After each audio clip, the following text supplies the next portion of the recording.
Then we'll have to hit the... Now it's live. Yep. All right. Just waiting for the lag so I can turn the sound off on my YouTube, which I learned a trick and I didn't use the trick, so shame on me. It says you're live. I got popped up. It's weird awesome. When you're on live, it doesn't show. Which I guess it wouldn't because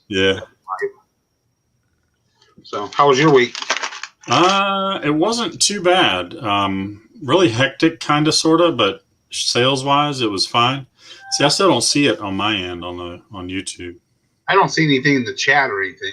It says private chat. Was there something else I need to hit? I hit go live. It's got the count up. We are showing that we're live. Anybody's out there, say hi. Do you see anything on YouTube, or do you have YouTube updated? I'm looking. I just never know. It says the one watching. Okay. Yep, there's a couple. There's Tommy and Big Brother at the auction. Yeah, now I'm seeing it. Now let me get over with you. Oh. Yeah, I'm just going to shut my YouTube off and turn it back on, and we'll see how that goes. That's what I do. I just totally get out. I'm just in StreamYard, and then I get in with us. Yeah, I don't see the chat. My YouTube on. There we go. Okay, cool deal. All right. Welcome, everybody. It is what? Monday. Golly, I'm already at Wednesday. Monday the 29th, 6 p.m. Central. All right, we're here. Keith with Candy Flips. And Danny with Pickle Resellers. Oh, shit, I went wrong. Yeah, it's always backwards. That is so hard to... You're right. So this is the Reseller's Gold Show, episode number 4. We've made it to our 4th week. We've been in this for a month now, man. Isn't that crazy? Absolutely. We'll just start. We'll get going real quick. This has been just a weird week. I know it's like a full moon or something, or we're right in the middle of it, or about to hit a full moon, I think. So I think that what has led to a lot of the strangeness this week.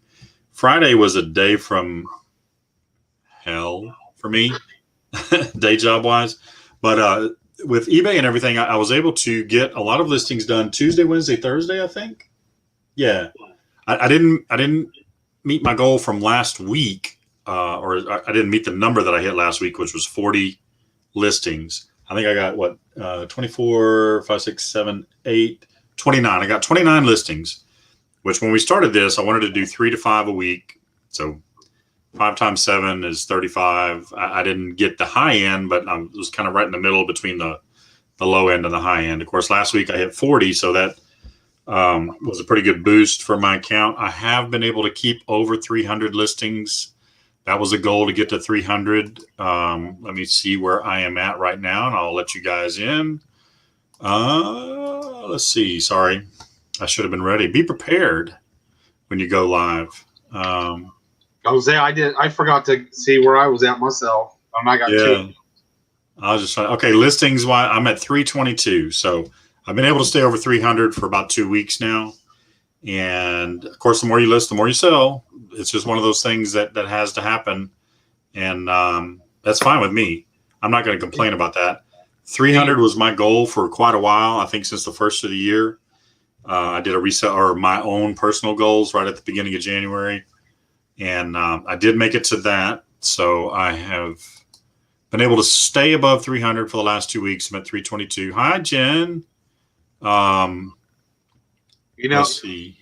Just not to interrupt you, but a question that you brought up made me think about. You said you have to list to sell. Did you see that this week? What you was listing, what you were selling, better than? Yes. On there? Last week and this week, the more I listed, the more I sold. So yes, and I'm on a pretty good streak right now. I'm probably, I'd say 3 weeks where I've shipped something every day that mail goes out, which is Monday through Saturday here.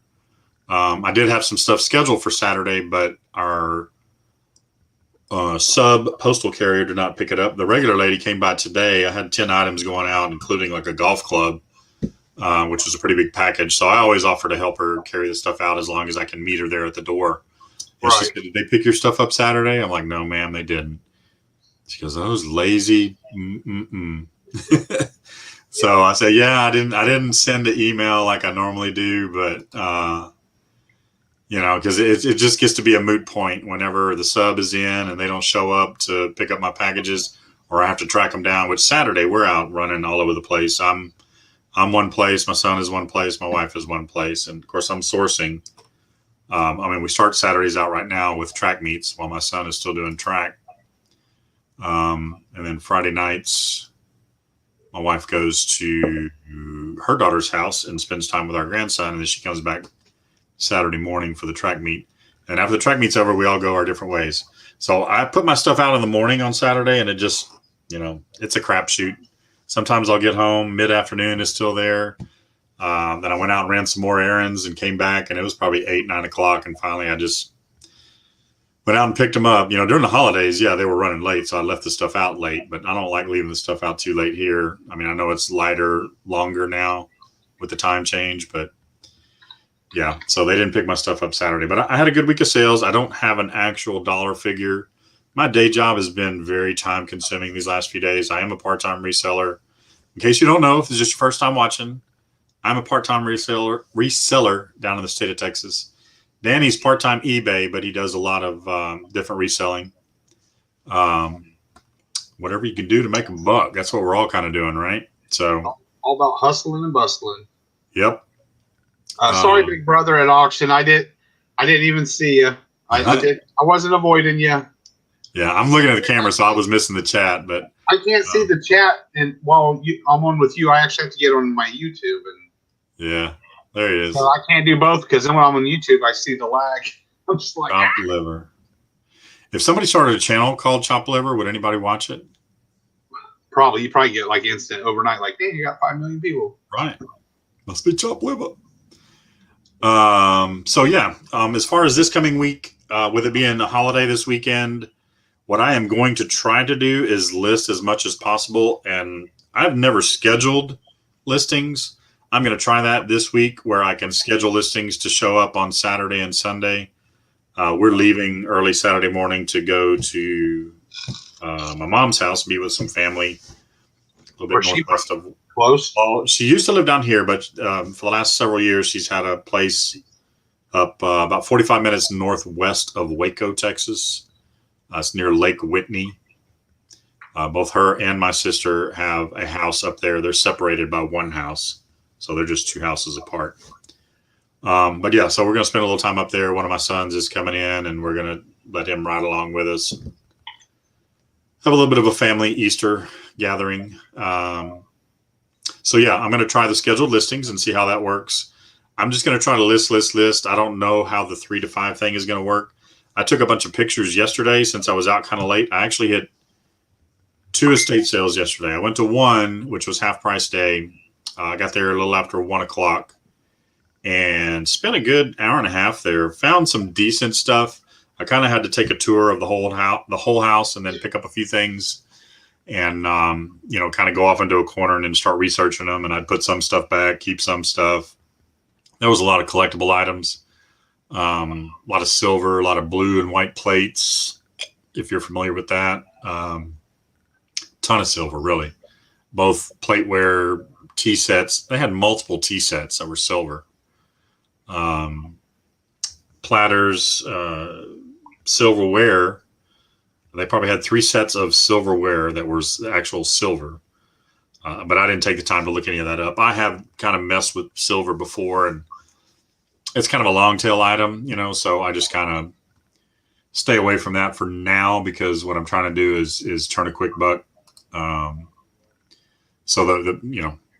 Obviously the quicker you can get that money coming back in, the quicker you can reinvest it into something else. And with what I'm doing as being part-time, that's my main objective right now. Yes, I do use a little bit of the money that I make for other things, course supplies and whatnot, but most of the time it goes right back into yard sales, garage sales, estate sales, wherever I can find something with the time that I have. So that's it. Like I said, the goals this week are just going to be kind of minimal. Yeah, I still want to list 3 to 5 a day. If I can list more, I will list more, and those will be the listings that I schedule for Saturday and Sunday. So now I will turn it over to this guy, Danny, Pico Resellers. How was your week? How was your goals? And what are you going to do this week? See, my goal has been trying to do 50 a week and stay consistent at that. Yeah. And I really like our goals deal because I like sweat it. Like, shoot, I have to meet my goals. I got to do it. I ended up with listing 102 items last week, but I only go from Sunday to Sunday. So like Sunday started next week or for this week here. So I ended up listing 27 things yesterday, and then I only listed 3 today. Right before this, I ran to the dollar store to get some envelopes and some paper and try to cite Goodwill. And I thought, you know what? I'm going to try it. I'm going to see. So I found 3 things for like $7 plus tax. And I made a real quick little video on that. Try to keep motivated just to let everybody know that, we can throw stuff up there. I see Jen's comment. Yeah. You want to answer it while I read it? That's fine. Go ahead. What? Weekly goals like that. Yes. Yeah. That's what I guess I'm. Oh, that question came perfect, didn't it? But yeah, it's helping me for sure.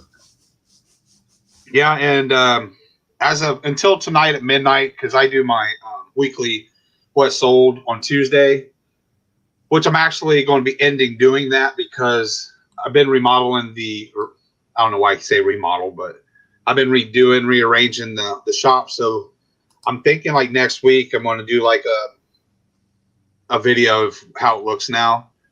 And I know about that garage a lot with a whole bunch of boxes. I just don't have room.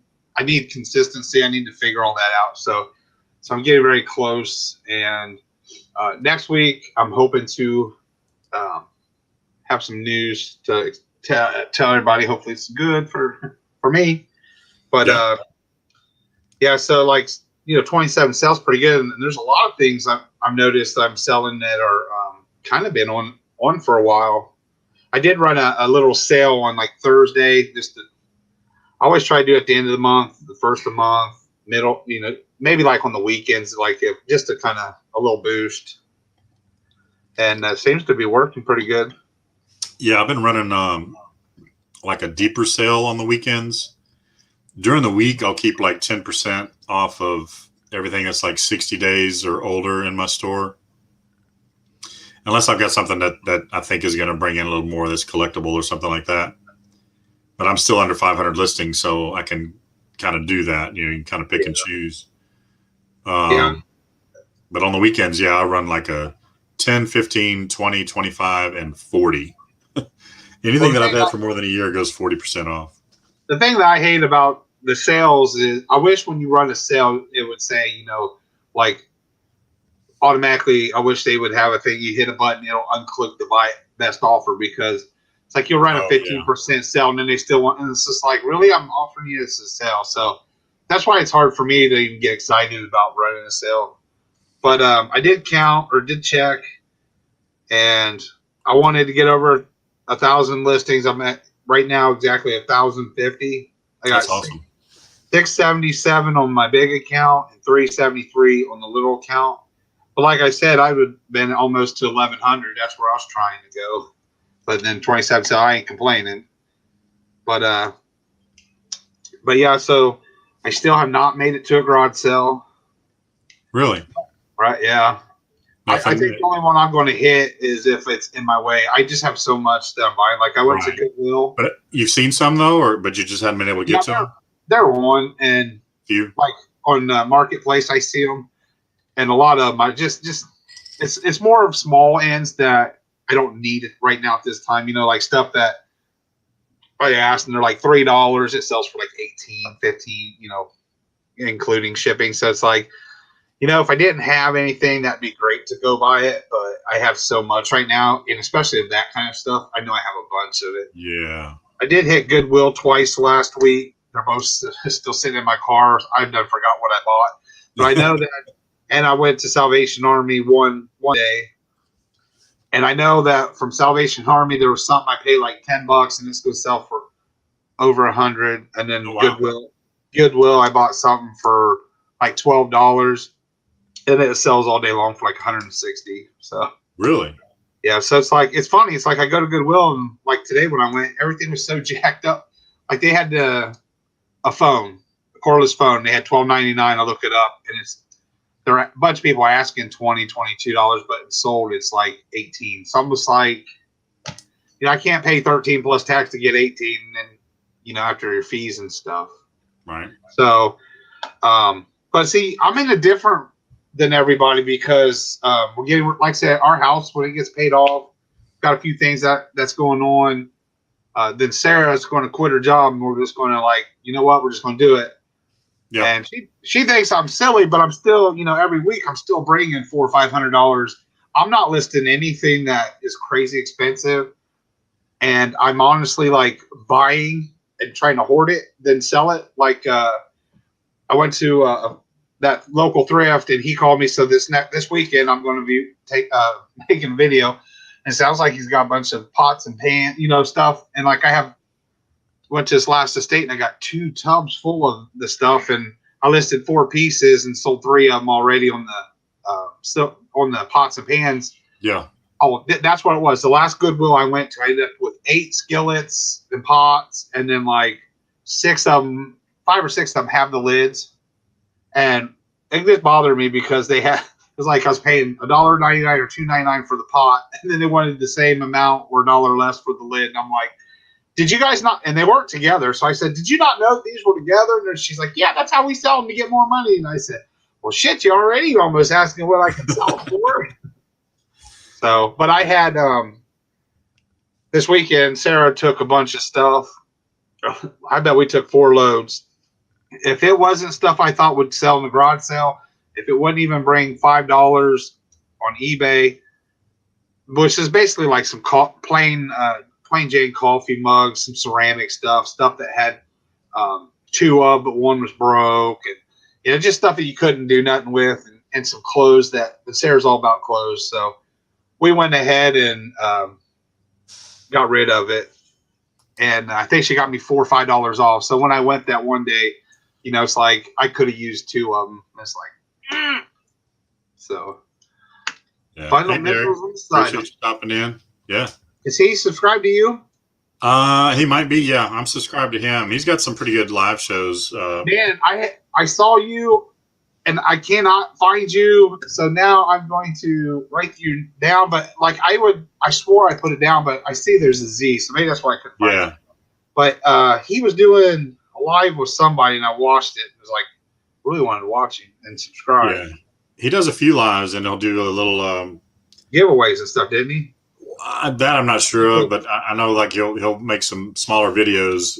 Well, it'll either be like an excerpt from the live, or he'll just come on and he speaks his mind, and that's great.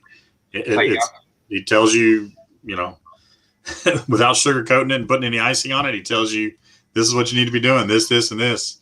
And if you have any thoughts otherwise, let me know. But yeah, I watched with him and Regina Michelle, the lady from Alabama. Was she just on Jen's? Well, she would. Yeah, Jen just interviewed her. Yeah. Yeah, I subscribed to her. While we're on that subject, and I'll talk about that a little bit later before we close out tonight. But I am starting Wednesday night this week. It's not necessarily going to be on Wednesday every week, but that just seems to be a good time. It's going to be a quick live, so it's not really going to be really a whole lot of interaction with the chat. I mean, we'll have the chat up. But I'm going to start doing an 8 at 8, which is 8 questions with a reseller at 8 p.m. Depending on the reseller, it doesn't necessarily have to be 8 p.m. Central Time, which is where I'm at. It'll depend on the reseller and what works best for their schedule. And my first guest this week is going to be Jen from Jen's Closet Gems. She's freaking famous. We're going to put her on the hot seat and going to ask her 8 softball questions that she can knock out of the park. And we'll get to learn a little bit about each reseller that I interview every week. And we'll try to do one for sure, possibly 2. But yeah, I think I've got 4 lined up already. I reached out to several. Cool. But yeah, so that's going to be fun. It's going to be a few questions about reselling and a few questions to get to know the reseller. So that'll start this Wednesday at 8 o'clock. Catch the replay because, like I said, we're just going to be on for a quick blip. It'll probably be 10 minutes, maybe 12 minutes max, unless we happen to get into some sort of a chat. But yeah, that's going to be my little sidebar interview show each and every week that I can do it. looks like Derek has a Rams hat. I wonder if he's from St. Louis as well. He's out in California, I want to say. Oh, well, they did move. Yeah, didn't they? Right. No, I think he's on the West Coast. If he's not in California, he's out that way somewhere. Yeah, no problem, Derek, man. You got a good stuff. I need to catch up on your back stuff. I got to catch up on a lot of people's back stuff. Yeah, that's what a lot of people don't like. I mean, I know I'm not perfect. Yeah. He says, "Go Rams." Did you like them in St. Louis, or do you just like them? I don't even know where they're at now. What is it, L.A.? Well, and you're younger than me, so I remember St. Louis as the Cardinals forever, football. They had the Cardinals baseball and the Cardinals football. Then they moved to Kansas City Chiefs, St. Louis Rams, and then and then that's when the Rams went to St. Louis. They stayed there for a bit. Then they went to L.A. Yeah, they went back and forth. I think this was their second time. Yeah. So. And the one thing that I've hated about this whole situation this last year, just, society-wise, we've had to stay to ourselves, do our little quarantine thing. And I've always been such a big sports fan, but it was really difficult for me to watch last year just because I knew at any time they were going to pull the rug out from us and say, okay, season canceled for sure. So I didn't want to invest myself into getting behind my teams, which I watched, the local Houston teams. That's where I was born and raised. And now that it's all starting over again, like baseball season is here, I think, right? When is opening day? I don't even know. Any other time I would have known. Playing, aren't they? And I would have tailgated in my backyard watching the Astros with their opening game. But I just kind of fallen out of it. I'm keeping an eye on the Texans. The Texans are a dumpster fire right now. But, yeah, it's just been kind of hard for me to keep up with sports. And I hate that because I've always considered myself a huge sports fan. So I used to love watching. I used to always watch the bull. I watched every sport, and then the only one I really didn't pay much attention was hockey. That's because I tried to ice skate. It just wasn't going to happen. But I always watched the Stanley Cup. I always watched the World whatever. I'll watch some of the Stanley Cup, and I'll watch hockey during the Olympics. But you're right. I mean, the sports to me is what the shit is. Like I'll just check in on the Cardinals, but I don't watch them. My son, he's a big diehard Suns fan, loves Devin Booker. So of course, his mom went ahead and got the NBA pass. So if he's with me and stuff, they're not playing. He'll throw in the Bulls game, but yeah, I just don't follow basketball. It just seems to be all politicky. I used to be a huge fan, and I used to play basketball quite a bit. Of course, I played everything. I played football and basketball, track. But basketball, after, again, being in Houston, Rockets won 94 and 95, the 2 years that Jordan was out of the league, which everybody always brings up. But that's right. After that, I watched for a little bit, and then when the next wave of players kind of came through and it became more of an ISO game and they moved away from using the big man as much, a lot of teams don't necessarily have a true center anymore, or if they do, he's just there to take up space. He's not a scoring threat. In the 80s and early 90s, the big man was the scoring threat. That's who you went through, except for your Jordans or your Larry Birds, you guys that shot from the outside or drove the lane. You always had the post-up guys, Akeem Olajuwon, Patrick Ewing. Shaq was probably about the last really good. Yeah. But, yeah, everybody always had a really good big man. Not everybody, but most teams had a good big man that could take up some space and score. Right. So, but, yeah, once it became more of an ISO game and, hey, look at me, let me dribble between my legs and around my back and drive the lane and not pass it, I kind of lost interest.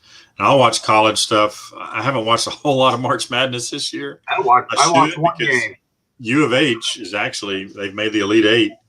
And one of the kids that's on there, he's either a sophomore or a junior. He went to my son's high school. So he went to Kansas right out of high school, and then he transferred to U of H. So I think this is his third year.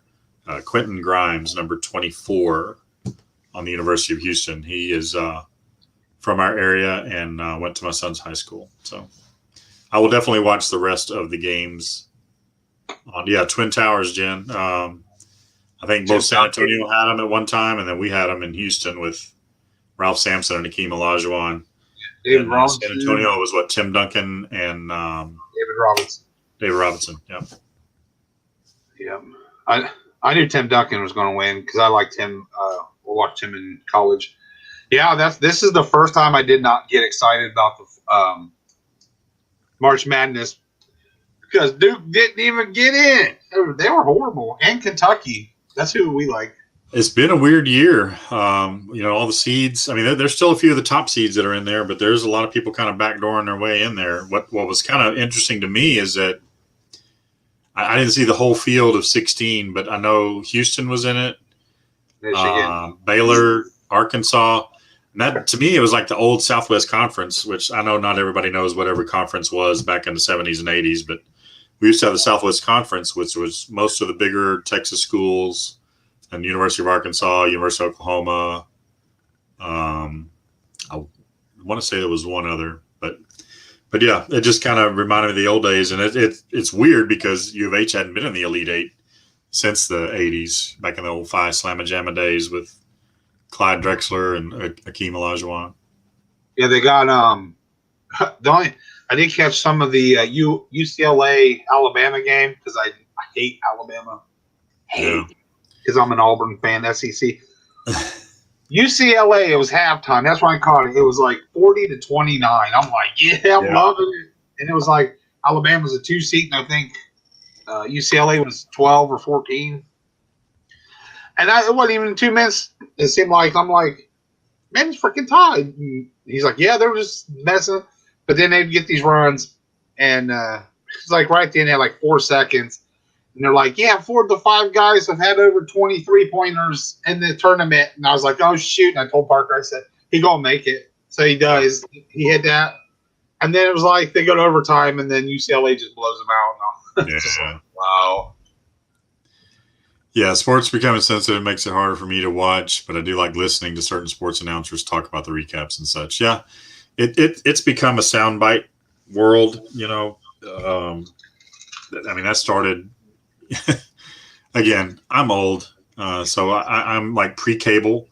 And then once cable came around and all the other stations, started coming in, and then you had ESPN with sports all the time.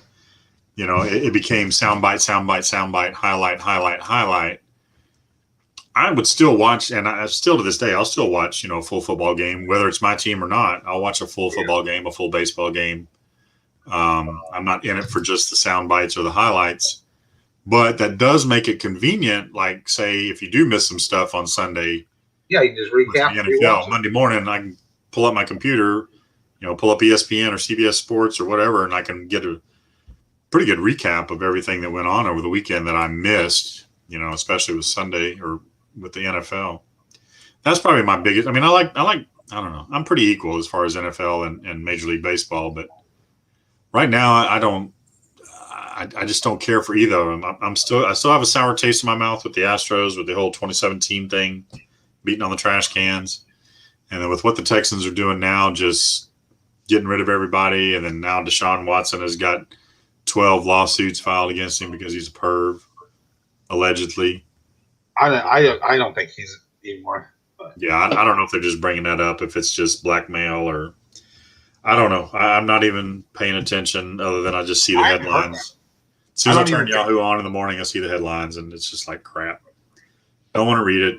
It's almost like a Kardashian story or something. Right. So, yeah, it's just, back in the day, it's like, all right, man, 8 o'clock, Kings and Queen come on. It's like you would go home. But now that, get on Netflix and the whole season's up. Yeah. Yeah, I've at first I wasn't into the whole streaming thing, but now I kind of am because I hate sitting through commercials. So streaming kind of makes it easy, and I've been able to catch up on stuff that I wish I was able to watch when it was on originally, like The Office. Of course, I'm on my third or fourth go round with The Office right now.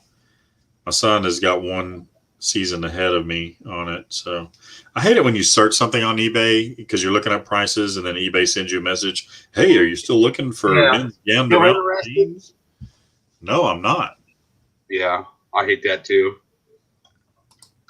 I think Yeah, I some of did the pregame that. stuff like that is decent. You know, Shaq and Barkley are just characters. They would probably do that for free. I'm sure they're getting paid a pretty penny, but as much as they want to be heard, they would probably do that for free. Yeah, I just hate it how like everybody. I don't know. It's like Baker Mayfield with the Browns. Everybody thinks he's so good, and it's just like, there's no way he should not even be. He shouldn't be a starter. But then it's like everybody else wants to say something. Oh, da, da, da, da. So yeah, you can't really. I don't know. It's just like you look at people like when the Chiefs and the Browns are playing, then they're like, all right, we're gonna put it on Mayfield's hand, and then afterwards it's like, well, their front line was hurt. Just Yeah. like you can That's make always all. going to be an excuse. But if they would have won, they would have said, "Oh, well, the front line was courageous and played Oh through yeah, pain and this, that, and the other." Today, Jen, I have sold 2 items, I believe. I sold one earlier this morning, which I had 8 going out for the weekend, and then sold one overnight. Or he made me an offer, and I accepted it. It was a golf club, a driver. I got it for free, and listed it for $49.99, and I took a best offer of $35. I was like, whatever. It didn't cost me anything. And then I just sold something earlier, right before we went on. The TI 83 Plus. I wasn't able to make my haul video yet. I have the footage. I just hadn't been able to put it together. But I picked up a TI 83 Plus for $2 at a garage sale. I was picking up some other stuff, and they were using that calculator to add up the sales and everything. And I said, is that calculator for sale, or is that something y'all are going to use the rest of the day? She goes, oh, no, we'll sell it for $2. I just put fresh batteries in it and everything. You're getting a hell of a deal at $2. And I was like, oh, okay. Wasn't going to say, hell yeah. you wasn't an eye, was I you? picked it up for $2, and here I sold it for 22, I think, 22 or 24. And then I was at my thrift store later. 22 is what I sold it for today, just right before we went on the air. I found one at the thrift store later on that day that was $18. Exact same calculator, still had the case. I was like, no.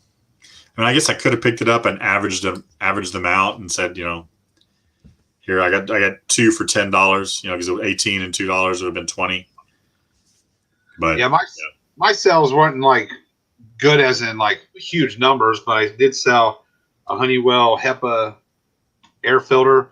Oh yeah, brand new at eBay at Goodwill or Salvation Army. I only paid like $20 for it. It sold for 180 plus shipping, which was 30, so 210. And then I sold a pot pan. It was a 2 quarts. It fit in priority shoebox for 13 plus shipping. And then this Wrestling Ultimate Warrior crayon colored by number. I'm looking at it. It's sold for $55. But this is how I listed it. Sealed WWF Wrestling crayon by number 1990 Titan Sports Craft House Rare. I didn't even put Ultimate Warrior in it. That was sealed. Didn't you pick some up that still had, or that some of the pages were colored? Yeah, those were coloring books. Yeah, I had 3 of those, and I sold 2 of them, but I still have the old Batman one, and I thought the Batman would sell faster. But then on my other account, I had went to a estate sale and offered to help them work if I could buy stuff, and they actually took me up on it. And I sold 2 things. I sold 2 bikes, and that gave me a $20 profit. I sold a little piece to my cousin for $40, and I listed these, and it's called True Point Abrasive 3 Cup Refills. I think it has something to do with cars because it all came from the garage. And I listed. I had 2 of them. I listed it for $20 free shipping. Somebody bought it. The the estate sale, was it a family run or was it a company run? It was family. It sucks because sorry, tailbone still bothering me. Yeah. But they had they were going to have a garage sale because they were wanting to sell the house. The husband died, and she was really old. And they had like a bunch of bikes. And I mean, the prices they were just quoting me was ridiculous. Like she told me I could have it all for $50. And I'm just like, the bikes were brand new. I'm not into bikes, but I knew that I could get $50 for a new bike each. So I said, no, I'll just give you $100. Let me give you $100 for everything. Well, then after that, there was some hubcaps. And I was looking, I was like, well, I wish I'd seen that. And the lady goes, well, you can just take this, sweetie. And I said, okay, thank you. She goes, well, I appreciate your help. And then it's like, I still have them. And every time John, since the picture comes, he's always looking at him like, man, I got some on eBay and they just ain't sold. And I said, you want me to get on there and buy them? Then you going to buy mine? So I've been wanting to clear off that counter that I have where I made a video today and on the counter I put my photo booth. So that's what I'm doing. Oh, okay. So I'm put that over. And then on the right side where I have everything from that estate sale, which is car stuff, then geez, people that smoke all the yeah, some music on the dance. Yeah. And so I was in there just doing that, and it's like I was like, well, I'm just gonna grab a bunch of smalls. So I did. I made me a pile and I actually got through it. My friend's in a little thrift store and he had 3 baseball gloves. And I went there because they have tall lamps and I needed one for, let's see if I can do this, for this way. Yeah. So I got it hooked up and he said he had another. So I went back over there and got that one. Well, then I saw the ball gloves and I'm like, man, I wonder if John would want those. Well, then when I was like, you know what, I got to sell, and usually John will message, say, hey, do you want me to come over? And I really don't want him to. I don't want to bother him because I want him to come and be like, holy shit, look at this place. It's all redone. So yeah, so that's what I'm trying to do. And I went ahead and listed the gloves, and they were all like $20, $30 gloves. And somebody bought, and the cheapest one, I'm like, yes, it's cheap. They offered me $17 free shipping.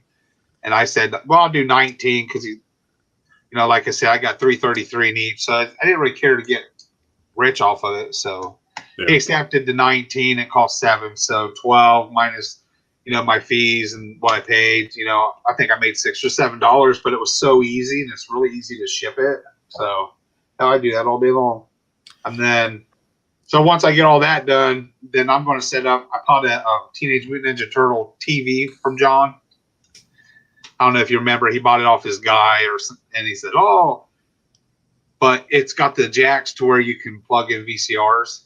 So okay. I'm going to set that up and then I'm going to start going through my VCRs and stuff. And so is it like one of the bigger, like the deeper TVs, or is one of those old fat ones? It's not. Yeah, with the. I'd probably say it's probably 25 inch. It's not no big. Oh, okay.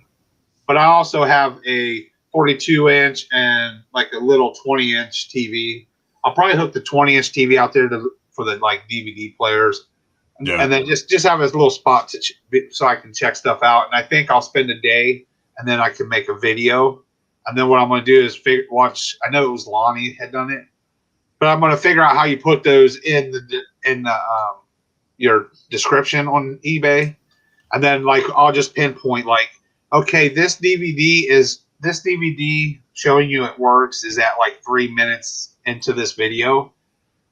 So just try and do it. Yeah. So everybody looks like it's kind of had some funky sales this week. Jen was asking earlier if it was kind of slow for everybody, and said she's had a couple sales here and there on eBay and Poshmark.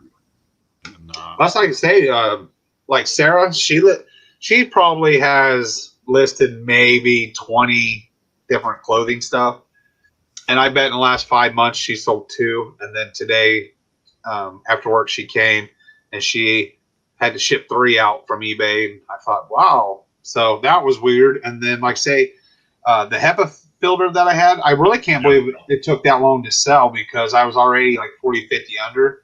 And that's something I think you gotta pay attention to. And I just kind of just let it go. But if you're way, way too low, then it's like people wonder why. You know what I mean? Like, yeah. Are these used? Is this open? Yeah.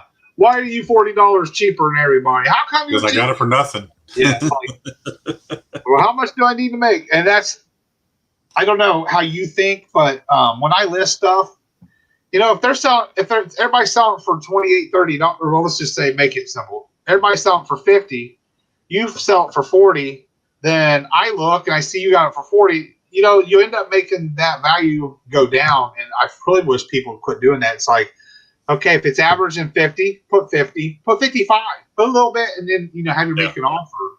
I understand, like, if it's sitting there for a while, then have your sale. That's different. The sale is just because, hey, I need to get it noticed. I keep getting emails from eBay to do promoted. Yeah. When I was when I was first doing the haul videos and stuff and like looking stuff up on eBay for comps and everything, I would kind of split the difference. If something was selling for 39 and it sold for 29, I'd list mine at 34.99 just to kind of be in the middle, especially if it's something that turned fairly quickly. Now, if it was something that was a longer tail item, I would probably cut, I would probably take the lower end on that.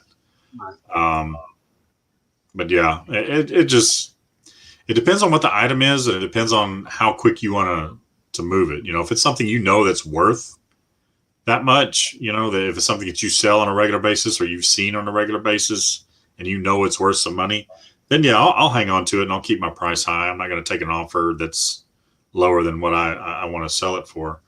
And I want to let Derek slip out with this question here real quick. I am from Texas, obviously, but I'm in the far, far, far north suburban area of Houston.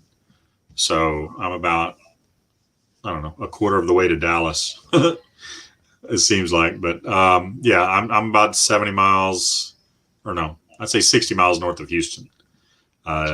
Danny, you're in Piqua, which is north of Dayton, Ohio. Yeah, I'm in Piqua, Ohio, 7 miles north of Dayton. Yep. I always say Piqua. It's Piqua, like pick. Piqua, like pick, P-I-C-K, and then wah. Okay, I will get that right now. I always say Piqua, but I'll say Piqua. Well, what's weird is when I made that YouTube channel name, and then like hearing people struggle, it's like, how y'all? But I'm accustomed to it, so it's like, if you're from there, yeah. I used to say Pickway. Okay. See, I grew up in Troy, which is that's our rival, Troy and Piqua. I hate Piqua. But we moved to Covington for the schooling, and then the house that we were buying, the guy should have never been selling it because it was in foreclosure. So, and we didn't want to pay like $1,000 a month rent, so we found a cheap house. So that's how we ended up with Piqua. But definitely would like to get the hell out of Piqua. Yeah, I always wanted to have the YouTube name Midwest Cherry Pickers. And you said somebody has that? No, nobody. Midwest Picker, they do. And I was like, man, we need it. But I already changed it from Trade and Post because that was my partner. That's our shop, and it was too rough. And then I went Piqua Reseller'S, which I don't mind Piqua Reseller'S. People around here starting to get to know us, but like if I move out of Piqua, I will change that name because I just don't like Piqua. Yeah. Yeah, that's an inside joke. We were setting up the thing for Wednesday, and I'm since it's 8 at 8, I'm willing to do 8 o'clock wherever the person is. I said I'm 8 Central. She's like, okay, well, or she asked me what my time zone was. I'm like, well, I think same time zone as you. I'm 8 Central. So that was just a little inside joke. Hey, Chuck. Chuck's here. Hey, Chuck. What's going on? Your videos, my brother. Yeah. I love watching these small channels. I get so sick and tired of freaking ads and stuff. I won't watch my own. I don't know if you watch your own. Like I feel like I make the video and then I edit. So when you make it, you're there, and then when you edit, you basically watch it, and then like a lot of people are like, hey man, do you watch your own stuff? I'm like, no, I can't stand. I don't feel like I sound what I sound. Yeah. I don't think I sound the way it comes out. So it's crazy. I got used to it. I didn't. Younger, like when you had the old tape recorders, your voice always sounded different when you play it back on a tape recorder or whatever than what you thought or what you hear in your head, your voice. And I was in radio part-time for a little bit, and I got used to it there, listening to my voice. Not that I like it, but I got used to listening to my voice to where it just doesn't, make me cringe like fingernails on a chalkboard or something. Right. But yeah. Yeah, I did have an awesome sale. I sold. I went to an auction. I made a video about it, and I got dehydrated. Like, man, I was so messed up from this thing. I bet 2-3 weeks into it. I mean, I was ready to just quit everything. End up, I took the trash cans out and passed out. Sarah had to call the squad on me. It was bad, but I thought I was drinking enough to hydrate myself because, it was with COVID. It was the first auction that I've been to since COVID. That's probably the only one I've still been to, and they wouldn't sell nothing to drink, nothing. And me and my cousin, we stopped at garage sales early that we had went the day before, and we thought, well, we'll hit them real quick, stop at McDonald's, get us some water, and because it was hotter than heck in the morning. So we're like, okay. Well, of course, he starts making a deal, and then this is when I paid $2 for a glass bird that sold for like $2.50. And next thing you know, we totally didn't think of time, and we were running late, so we didn't stop at McDonald's. And he's like, yeah, we'll just get something there. And I said, well, it's probably going to be expensive. They weren't selling. They weren't allowed to. So we were so screwed, and it just got hotter and hotter. And that was back when I was smoking. So I would just walk back, try smoke, keep my mind off of it. And it was hell. Yeah. But I bought 2 things. I can't remember what the other one is, but I bought this child singer sewing machine, and it worked. And I guess from what my grandma had told me is that's back in the days actually how they taught their kids how to sew before they used the real machine. So it was like an actual machine, but just like a kid size. Yeah, and it did everything. I mean, it was literally like this. Wow, I've come across there was 2 estate sales that I went to. There was going to be a third. There was one yesterday that I went to after I stayed at that first one. It was in the backside of our area, our neighborhood, very back. It's an area that floods a lot. And, it was on yard sale treasure maps, and it was written up like, oh yeah, multifamily, this, that, and the other. And then you get there and it's just, there's like cars on blocks in the lawn, and, the grass. It's kind of like the Jeff Foxworthy. If you mow your lawn and find a car, you might be a redneck. That's what this place looked like. So I didn't even walk in because I just immediately was like, no, I didn't bring any bug spray. I didn't, I'm going to be attacked by fleas or something. It was that kind of a estate sale. So I didn't go to that. And I don't know how I got on that, but you were talking about, God dang it. What was it? I've lost my total machine. Do I now? About going to the auction for the sewing machine. Oh, yeah. The sewing machines. Yeah. That's what I was saying. The 2 estate sales that I went to, they both had the Singer, the ones where the cabinet where you pull it, you open the doors and the sewing machine comes up. And the sewing machine almost looks like ceramic. I mean, it's metal, obviously, but it had that nice enamel paint on it. Right. And they were still both in very good shape. Of course, they were asking like $475 at one. The other one, I think they were asking like $300. But no, I don't know enough about sewing machines. I know they're valuable. I know they're worth something, especially the old ones if they're still operational. I couldn't believe how much they were worth. I spent $80, but I bought 2 things. Can you see? You froze up there for a sec. Yeah, it still froze. I can see you now. There you go. It's still not. I don't see my face yet. Oh, you're good. But yeah, I spent $80 total. I bought 2 things. I can't remember what the heck the other thing was. It was some kind of like a leveler. I got like $20 or $30 for it, and I thought it was going to bring a lot more. And then I didn't want to sell the sewing machine, but then I was like, close, we want to get the house paid off. I think I ended up selling it for $125. I was really surprised. Wow. I thought it would only bring like 80. Yeah. But I thought it was just nuts. Now, I wonder if people buy those to actually use them, or if they still think there's enough meat on the bone to put them like in an antique mall or something like that. I couldn't hear you. Like with the sewing machines, like if you sell one, I mean, obviously you made money on it and you sold it for a low enough price. Do you think the buyers are buying them to keep because they're collectors, or are they buying them to put in an antique mall because they think there's still enough meat on the bone? Yeah, I honestly think they bought them just to I really think they just buy them to like maybe like they have like the real sewing machine. I think later down it'll work. Hey, did you hear that cha-ching? No, I had something going off right at the same time. You won't Um, believe it. You will not believe what I sold, and we was talking about it today. Pots and pans. No, No. coloring book. I sold Oh, the a coloring book. Okay, cool. Batman one sold. Well, I guess I had it at $25 to make an offer, so somebody offered me 15, and I was like, So we need to "Ooh." start talking about lottery tickets and winning the lotto. Maybe one of us Uh, will win the lotto then. I'm trying to think of everything I got on eBay. Real quick, Jen, I had a question there. Do you think Easter sales or Easter weekend will be busy or slow? I think it's just it's a crapshoot because you're going to have people that are going to have some family gatherings, and there's still going to be people that are kind of staying away, staying home. So it just depends on how much downtime people have. I always picture people like even at Christmas, and I think everybody's been there where you go somewhere, somebody's house, whether it's an in-law or a friend or whatever, or a friend of a friend, and you don't really know anybody. So you just kind of sit off to the corner, look at your phone. There might be some people secretly shopping that way. I don't think it's going to be a all-out gangbuster type weekend. See, we don't even do anything. Yeah, we just get together with our immediate family. That's all we ever do. I mean,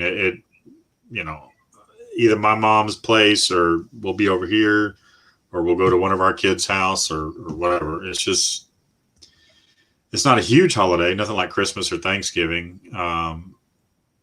But I don't know. I don't know if it'll drive sales or not. Being that, I mean, and some people have a 3-day weekend. With Friday being Good Friday. A lot of people are off. Not everybody. I'm not off. My wife is off. The son's off school. But if that'll drive the sales on Friday, but we're looking at the end of the month. Well, the end of the month is Wednesday. I don't know. It's kind of a conglomeration of everything. You got the end of the month and beginning of the month coming up, end of the quarter, beginning of the quarter, a holiday weekend. Who knows? I don't know. Yeah, What's your thoughts on it on Easter weekend?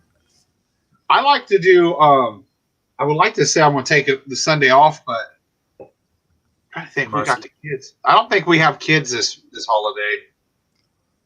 I'm trying to think. I think no, we don't because we just had the boys.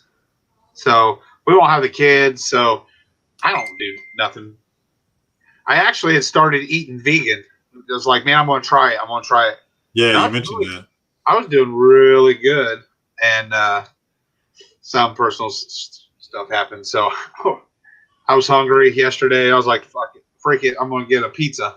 I was just saying, if you're gonna break whatever you're on, do it big. It's like well, I got taco pizza, so I mean, it was healthy, but there was still the meat and the sour cream. So I'm like, dang it. And then today I finished eating the rest of it because I just hate wasting. But I mean, the vegan stuff's pretty cool. I like rice and beans and stuff, so it's not too bad. But I lost 8 pounds on the 2 days I did it, and it's like, cool. I'm gonna mess it up. Like, why would you mess it up? Yeah, and then I think we've spoken about it before, but I'm basically on keto. I'm almost kind of like in between paleo and keto, where I eat a lot of meat. I don't necessarily put all the fats in there that I need to put in, but every once in a while I slip. Like yesterday, what was it? Lunch. I had tacos, which tacos are fine, but if it's the shell, whether it be a flour tortilla or if you use the hard tacos, that's carbs, and I can't really have it, but I did. And then last night, my wife wanted to get some taco stuff from a taco truck or a restaurant that's about 20 miles north of us that they advertise, and everybody that we know goes there, and they have some specialty tacos. Well, she called before they went out, and they were out, so she didn't go pick those up. And we ended up making quesadillas last night, like with fajita meat. Those are so good. Yeah, rice and beans, and I can't have either of those, but I did. Right. But what I do in that situation is you can like do an intermittent, I can't say the word, intermittent fast. Yeah. Where you can go like 12, 16 hours or 18 hours without eating. I think I went 16 from last night up until just a little past lunch today, where all I had was either water or coffee with no cream.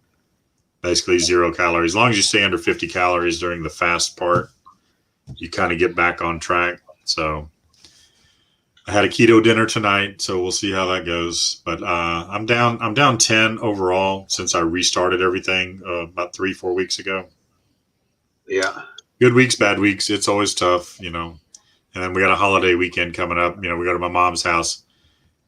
She's always concerned about that. Like, I don't know what you can eat. And I was like, I don't care. Just make the normal big Easter dinner that we're all going to have and desserts and everything. And I'll eat what I want. And if I want something that's not good for me, I'll have a little bite of it. I'm not going to go buck nutty and eat a half a pan of mashed potatoes or anything, even though I could.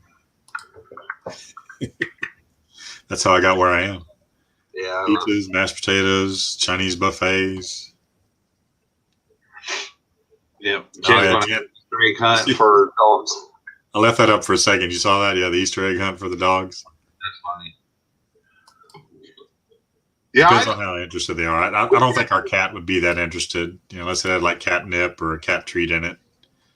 only thing I ever do is like when the girls were little, a couple local churches would have like this one church in like Tip City, which is like 20 minutes from here. They have like, I swear it was like a whole acre or two wide open, and they would just have it so filled up with stuff. So, you know, all kids of all ages was able to get stuff. So when you live in Texas, it's nearly impossible to eat vegan. I know a lot of vegan people. There's some family members that are vegan or vegetarians.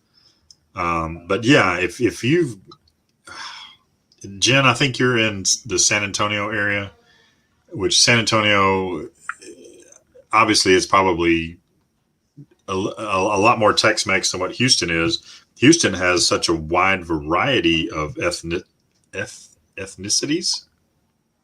people from different backgrounds, people from different parts of the world.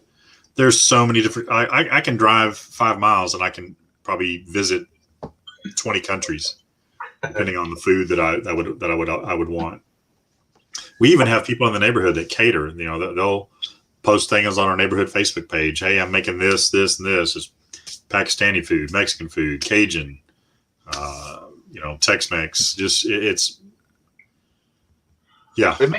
difficult in Texas. Texas is a beef country, and yeah, they make so much stuff that's so bad, but dang, it tastes so good. It tastes so good. It smells so good.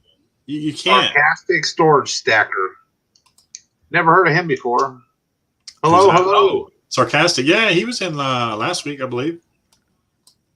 See, it's weird. I'm seeing it different than I do on my own. So, like, people like Frugal Peanut Reseller, like, I know we were talking to her stuff, but it just like, I don't know. It just seems to be a little different for me. I'm so old and forget. I'm trying to add everybody as a moderator. I thought I had added a bunch of people last week or the last time that I had hosted. I know Frugal Peanut Reseller told us her name. Marcy. So I think you live in Wisconsin. How far are you from Barron, Wisconsin? I know they're in far southern Wisconsin. They're like they're almost so far south. They're like in northern Iowa. But yeah, I don't remember the name of the town that they're from. Her and Backroad Bitter Chuck.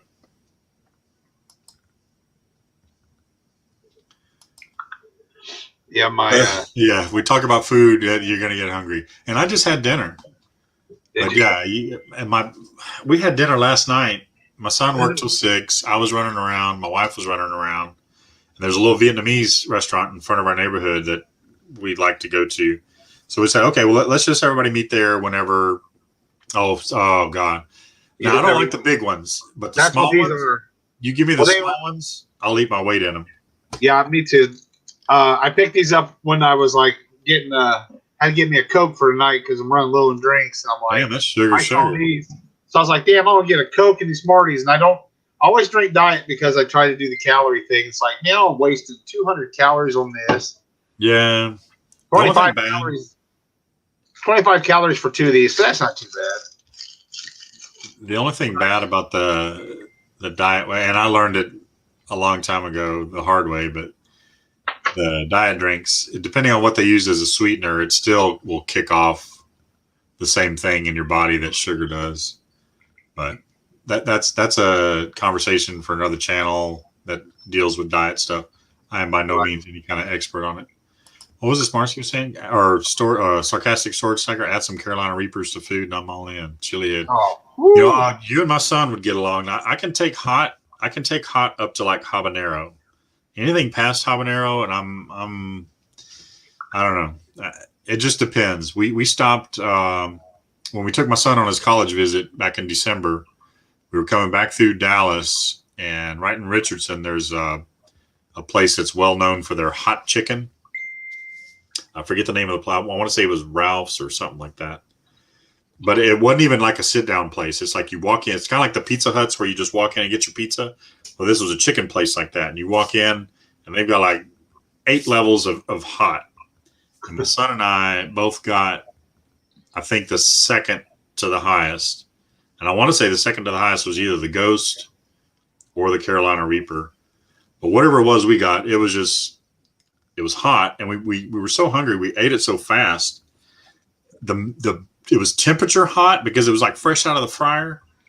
And then the spice was just that deep orangish brown color that just, is emitting flames as soon as you pick it up and as soon as you eat it and swallow it.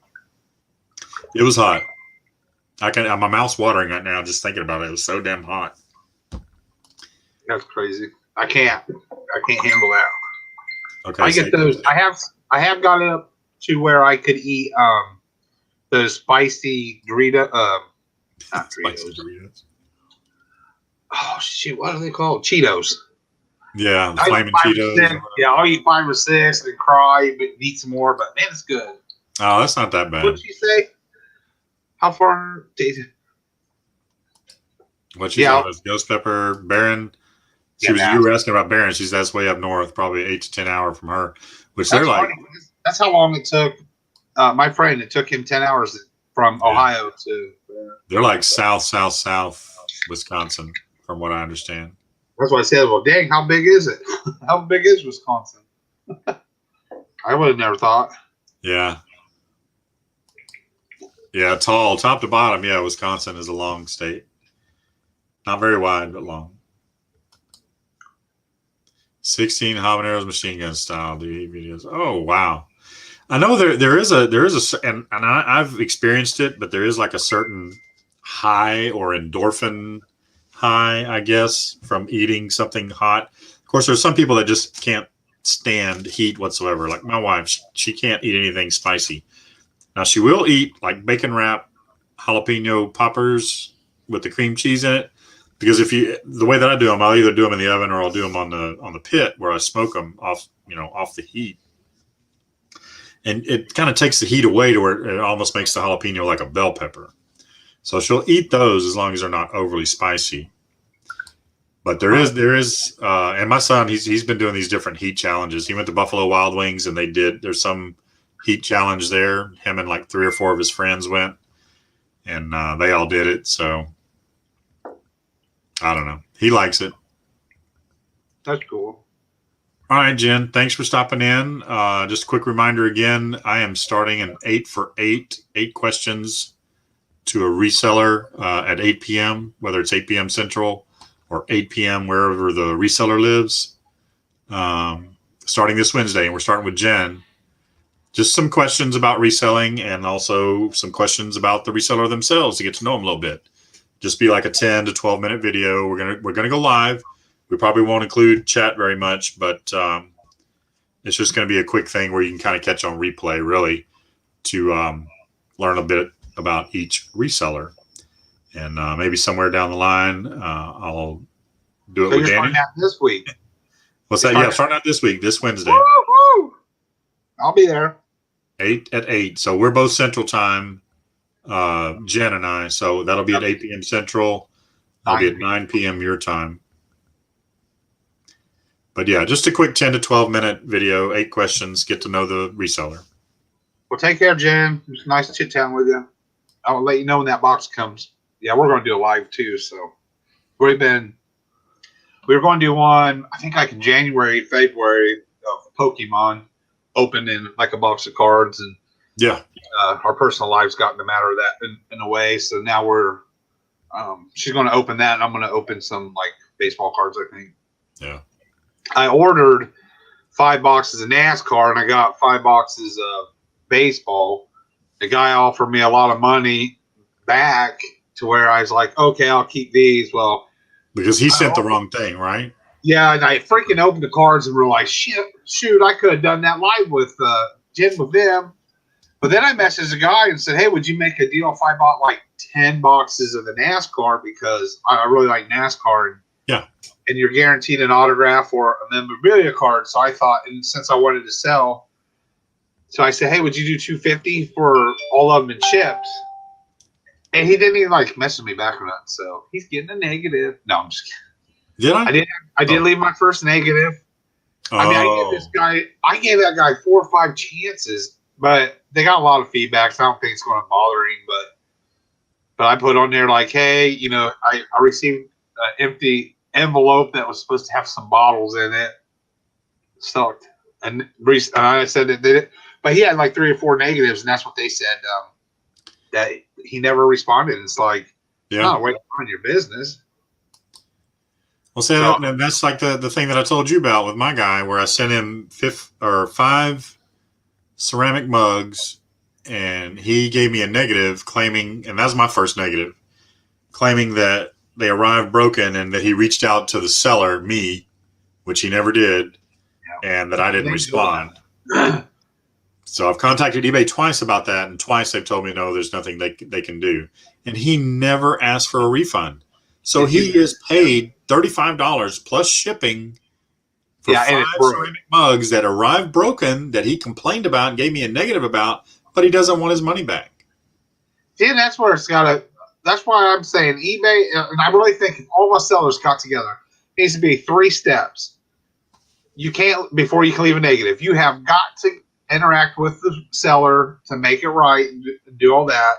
Then you got to, if that doesn't work, then, and nothing works, then you go to eBay, and then eBay goes to both of you, and then they make that decision, because he didn't make it. It wasn't fair for you because he didn't reach out and say, hey, it's all broken. What are you going to do? Now, if he was like, hey, nothing, it's yours, it's as is. Okay, now I see that. You're going to get to negative. But he didn't go through any steps. Like, he should have contacted eBay. He should have contacted you, or, so I think eBay needs to make it to where he needs to contact the seller, then he needs to contact eBay, and then he needs to file the claim. Those 3 steps would make this so much harder and better for people. And we both could have got our money back because it was sent priority in a 12 by 12 priority box, 12 by 12 by 8. All 5 fit in there with very good bubble wrap around all of them. Very, good space around the edges where I could put more bubble wrap. There's no way. Those things were not moving. There's no way they were broken unless somebody dropped a bowling ball on them or something like that. And I even asked him, I said, send me some pictures. If you can send me some pictures, we can both file a claim. I can claim with priority or USPS. You can make a claim with eBay. You'll get your money back. I'll get my money back. Everybody's happy, but you leave me a negative. And all I can do is post on the eBay forum. I can't post a negative on a buyer. Nobody can. Nope. You can put it as a positive, and you can leave a negative comment, but I don't know. I mean, I'm at 99.5 or whatever. I was at 100 forever. So there's my first negative, and hopefully he's watching now and just laughing with his broken mugs that are not broken, I'm sure. Yeah, drinking out of his broken mug. Right. Yeah, because I mean, if I bought something, like just like with the incident, I messaged, say, hey, this is what happened. I sent pictures of that envelope. I mean, it's missing. They were stamped on it. I ain't got the stamp. And you're talking $13 with shipping, $13.95. It's like, hey, this happened. I really couldn't find that stuff. Sarcastic subscribe to you. That's a good sub. And I'm sorry I don't know your first name, but yeah, Danny does a little bit of everything. And even though he says he's part-time, he is part-time eBay, but I'm full-time. He's got his little warehouse. Watch some of John Cincinnati Pickers videos where he picks Danny's stuff, and Danny and them, they'll post their side of that same video. Danny's into it, and if you have any questions, he can probably answer them. Yeah, I believe it or not, I actually stumped John a lot. What I know a lot of people because I get a lot of. do you think about this? Oh, I've never seen I that. get a lot of people saying, "Why are you selling it to John for so cheap?" Da, da, da. And it's like, do you not watch my videos? They have so much, and I won't let him have the real good stuff. You know, like this really, really crazy. But video games and stuff, I was coming into a Parker. I bought them for Parker. That was a disaster. Neither one liked it. Yeah. Yeah. So, and then I bought some stuff at the shop, and then police came, and it was like stolen. So I'm like, I ain't buying that kind of stuff anymore. So Oh, wow. and my thing was too is I watch everybody and see like somebody was selling pots and pans. Well, then I go buy it. I don't give a crap for that. You know, like and like John keeps telling me, I'm like, man, I just can't get motivated. He's like, you need to just list and stuff that you're into. And I said, well, Yeah. I said I get that, but I the stuff I'm into, I want to keep. So Yeah. Well, I don't really collect anything anymore, but I mean, there's a few things that I've come across over the several years that I have been a reseller that, you know, when you see it, you pick it up. I mean, it doesn't matter. As long as there's a good price on it, you pick it up, you know it's going to resell. My whole thing about it, and I think I said this last week too, is that I like learning. Like every week is really a learning adventure. Unless I'm short on time, if I got time to spend at a garage sale or an estate sale and look stuff up, and you know, I watch videos during the week, and I'll be darned if I don't see something that weekend that I saw on a video that week. You know, and I kind of watch some of the same people over and over. I try to catch some of these newer ones, and I have been, and you know, especially the ones down south, down here that are going to garage sales right now, because you never know what you're going to find at a garage sale. You know, same with an estate sale. Thrift shops, you're kind of, you know, I think every thrift shop has the same stuff seemingly. when I go to a garage sale, I won't use my phone. I try not to, but I think if you're good, I think you don't. I don't think you should. I'm just really still learning, man. Well, I am too. But like me, I go on if it's ugly. If I never seen it, hey Maggie, I'll try it.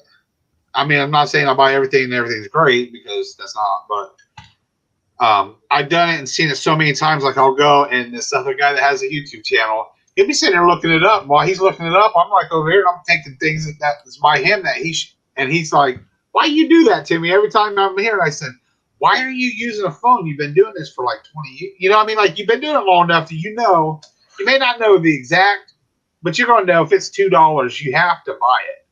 Yeah. And that's me. Hey, Gino's fine. How you doing? Hey, Maggie Doodle. Thrift shop fashion is to. The one thing that, and I may have mentioned this before, but the one thing that I have learned, and I think we're all guilty of it, is that you'll see something, you pick it up, you look at it, you get the brand name, you get the model number, whatever, you set it back down, then you go step off to the side and you go to look it up, you go back to get it, and it's gone. I have learned to, if I'm at an estate sale and have a basket, I'll put it in the basket. If I'm a thrift store and have a basket, I'll put it in the basket. If I'm at a yard sale, garage sale, obviously I'm holding it, or at least put it off to the side where my little pile is before I can look it up, and then I'll go put it back if it's not worth what I think it's worth.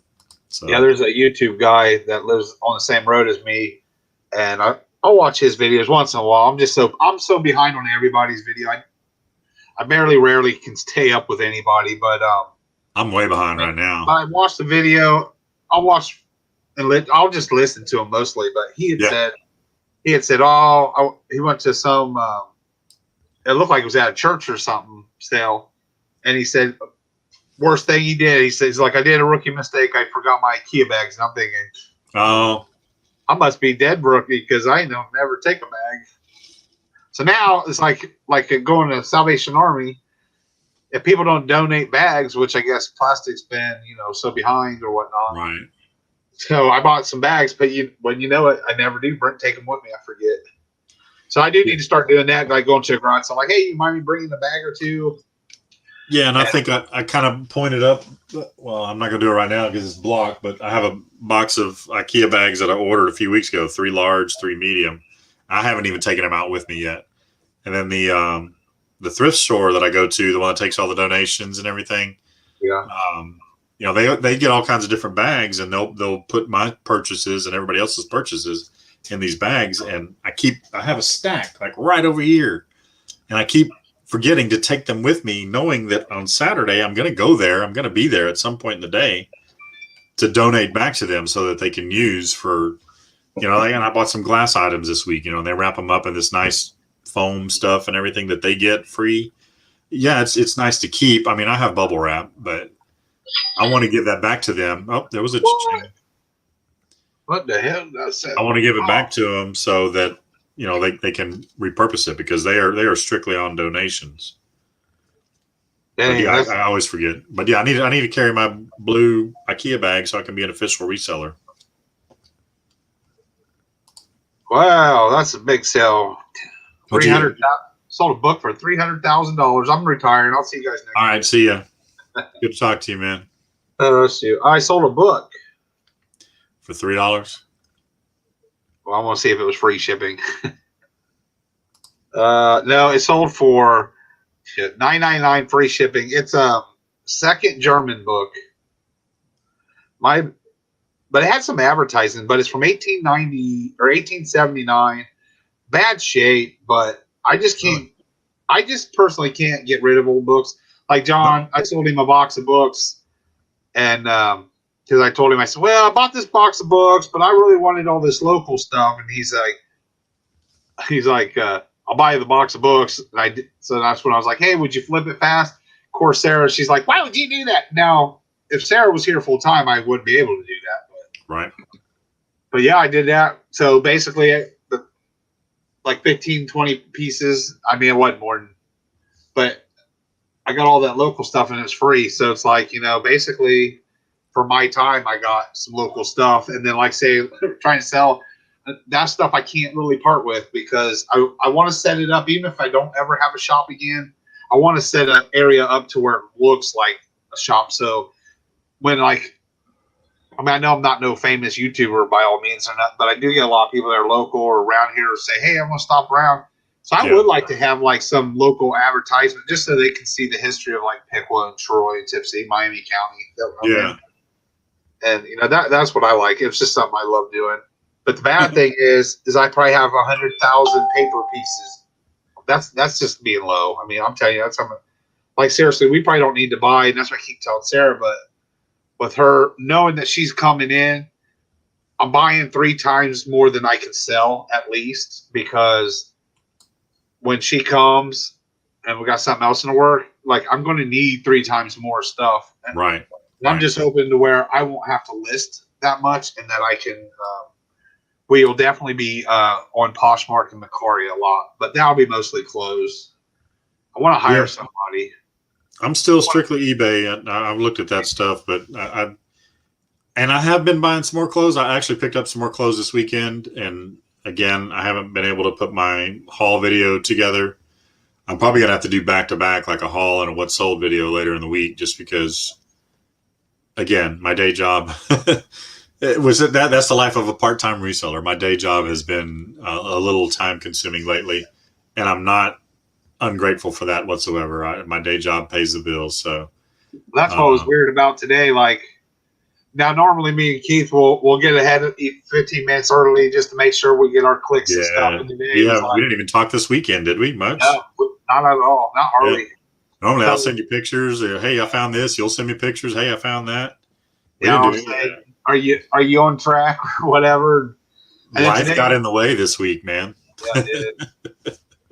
Well, like I say, I'm saying remodeling, but it's not like I'm building or doing anything. But I'm redoing the shop. And I'm trying to put stuff on the wall to make it look nice, because I started bringing all the little antique pieces and put in the shop. So now the shop's full. And what I'm going to do is once supposed to have somebody coming to do some helping and stuff. So I'll let you know next week and be like, "Hey, this is what happened." I'll give you the info for sure. But my goal is to have to where I can actually like look around in my office and start putting some of this antique stuff for sale. And like how Commonwealth Pickery puts his stuff on bookshelves and things. See, I like that because I think it'll make like a shop just look like a store, which it's not open to nobody, but I want people to be able to walk in and not see this clutter mess from heck that I got. We actually planned on having a garage sale this weekend. I had no clue it was Easter. Easter, so, yeah. I had to look it up again because I knew we were going to have to go somewhere, and I was like, when's Easter? When's Easter? When's Easter? And I looked it up, saw it was this weekend. I just want to go back to sarcastic real quick. I appreciate that. I'm getting a little more comfortable in front of a camera, I guess you could say. I mean, we're all just kind of winging it anyway. If you're a professional at this, obviously you would have, in the thousands of subscribers. We're just little channels. We're just having fun, talking reselling and general fun, general nonsense, whatever. But I do appreciate that. I do have a little bit of radio training, so I try to keep my voice in that radio voice where you got to smile while you talk. But that's what got me toward Troy at Mountain Treasures. Yeah. I don't even know what it was. We stomped on him, and I mean, nobody told me about him or nothing. And it was like, "Hey guys, I'm Troy," and I'm like, I told my wife, I said, "Man, I love his voice. That's a radio voice." And then we're watching, and the next thing you know, he's like, "Yeah, I work at a radio station." And I'm like, "Dang!" So we follow him, and then he actually in December, his last show last year, he had me and Parker on. It was our first one, and it was fun. I enjoy it. I'm going to do this, and you're going to start doing your the interview thing, yeah, and then I actually I'm just hoping I can get Cincinnati Picker to be my first, since he's the biggest reason I'm on. But I'm going to do That's What's Up Thursday nights. Yeah, I got 15 questions, so basically, you just start out I'm you're trying to double my questions. Come on, man. Well, I showed you my questions, haven't I? If you did, I've slept since then. Yeah. That happens when you get old. 15 questions, and I wake up in the morning not knowing what I had for dinner the night before. Yeah, so it's hey, 15 questions, and which I would send those questions to them. Yeah. Then I will, I'll just say, okay, number one, tell us about yourself. Boom. Then when they're done, then I'll go to number two, and then they do it. It might be a half an hour. And then I'll even ask them, hey, how long do you want this to be? I mean, do you want to chit-chat with people that are in it afterwards? If not, then I would like to say, hey, we're going to cut this. It's going to be 30-minute live today with John Cincinnati Picker, blah, blah, blah, blah. Or, Jen's Closet, or whoever I can get. But yeah. I do have a list. I like to do it weekly, but then, that's 52 YouTubers. Yeah. So then maybe I'll do it every other week, and then this way it wouldn't be too much. But then it's man. Since mine are going to be shorter, and I can get your opinion on this too, or people that are in the chat. And if you're in the chat, if you're watching this, come on, hit that thumbs up. We don't really have. I'm trying to make everybody a moderator. I need to go back and hit a couple of you guys here, but yeah, always hit that thumbs up if you don't mind when you come in and take a look. Yeah, unless we're just totally nonsense or whatever. Help us both grow. Yeah. I was sitting at 1804. It fluctuates. I was at 06, lose a couple, gain a couple, and but I have a My Pet Monster. I think it's what it's called. Yeah. And when I get to 1,850 subscribers, I'm going to give him away. He's too top heavy and keeps falling, and I got a bad back, so a lot of times it's just he seems to fall in bad spots. Well, within these next few weeks too, we need to start planning your 2,000. Yeah, I would definitely love to be a part of that, and I'll help you out however I can there. Yeah, I think if I get when we get there, we'll just do it on our channel. Sure. Because it's a goal, And I think what we'll do is when I get to 2,000, I'll probably send you $100 for you to go buy stuff, and then whatever you buy and sell with that, if you don't mind, we'll donate it. We'll figure a place to donate, or maybe buy clothes and give to some. I even might go to our local food bank, or a women abuse center, and see what they need. If they need deodorant and stuff like that, then I don't have a lot of money to be doing it, but to me, 2,000 that's a good achievement. And yeah. But no, that's a good idea. Just to kind of, instead of giving back to, and you can still do a give back to the viewers, but then also give back to the community. Exactly. I mean, yeah, I actually ordered some hats. and I'm going to pick resellers on it, which I'll definitely I'm going to send about you. to. I'm going to send you one for Awesome. the homies, and then find the one that has the biggest size. Like go to your local grocery store, put your hat on a watermelon. If it fits, it'll probably fit me. I got big. Well, I actually just when I was at Goodwill, and I did list it. It's Atlanta Braves hat at 8 and an 8. It is what? Size 8 and 1/8. Oh, okay. See, I could probably wear that actually because I'm like 7 7/8 to like 8, or 7 5/8 to 8, or something like that. That's the same size I wear. But I found here it is on my head. Oh, you got the flat bill, yeah. But I like it. I brought the one in here last night because the college my son is going to, they don't have shirts that fit me and they don't have hats that fit me. But I was put in touch with their company that does their embroidery and everything. And they're an Adidas school. I'm not really a big Adidas fan, but if I can find an Adidas shirt or an Adidas hat that fits me right, I'll send it in and have them put the logo on it and all that. And they're more than willing to do that. Of course, I'll have to pay for it, but it's like $12 to pay for the embroidery. And I buy the hats myself, which I found some hats that fit me. I sent them in a Reebok golf shirt just recently to put the logo of the school on, because April 10th, let's look at a calendar, or maybe April 14th. I think it's April 14th is my son's signing day at his school, at his high school. Their coaches are going to, of course, they've already had official signing days for like D1, D2. He's going to a D3 school. So they're kind of doing that for some of the kids that are going to those kind of schools. And we all want to be geared out. We all ordered a bunch of stuff. My wife's stuff came in. It fits her. My son's stuff came in. It fits him. My stuff came in. No. I'm like fat man in a little suit. Angie's in. She was napping.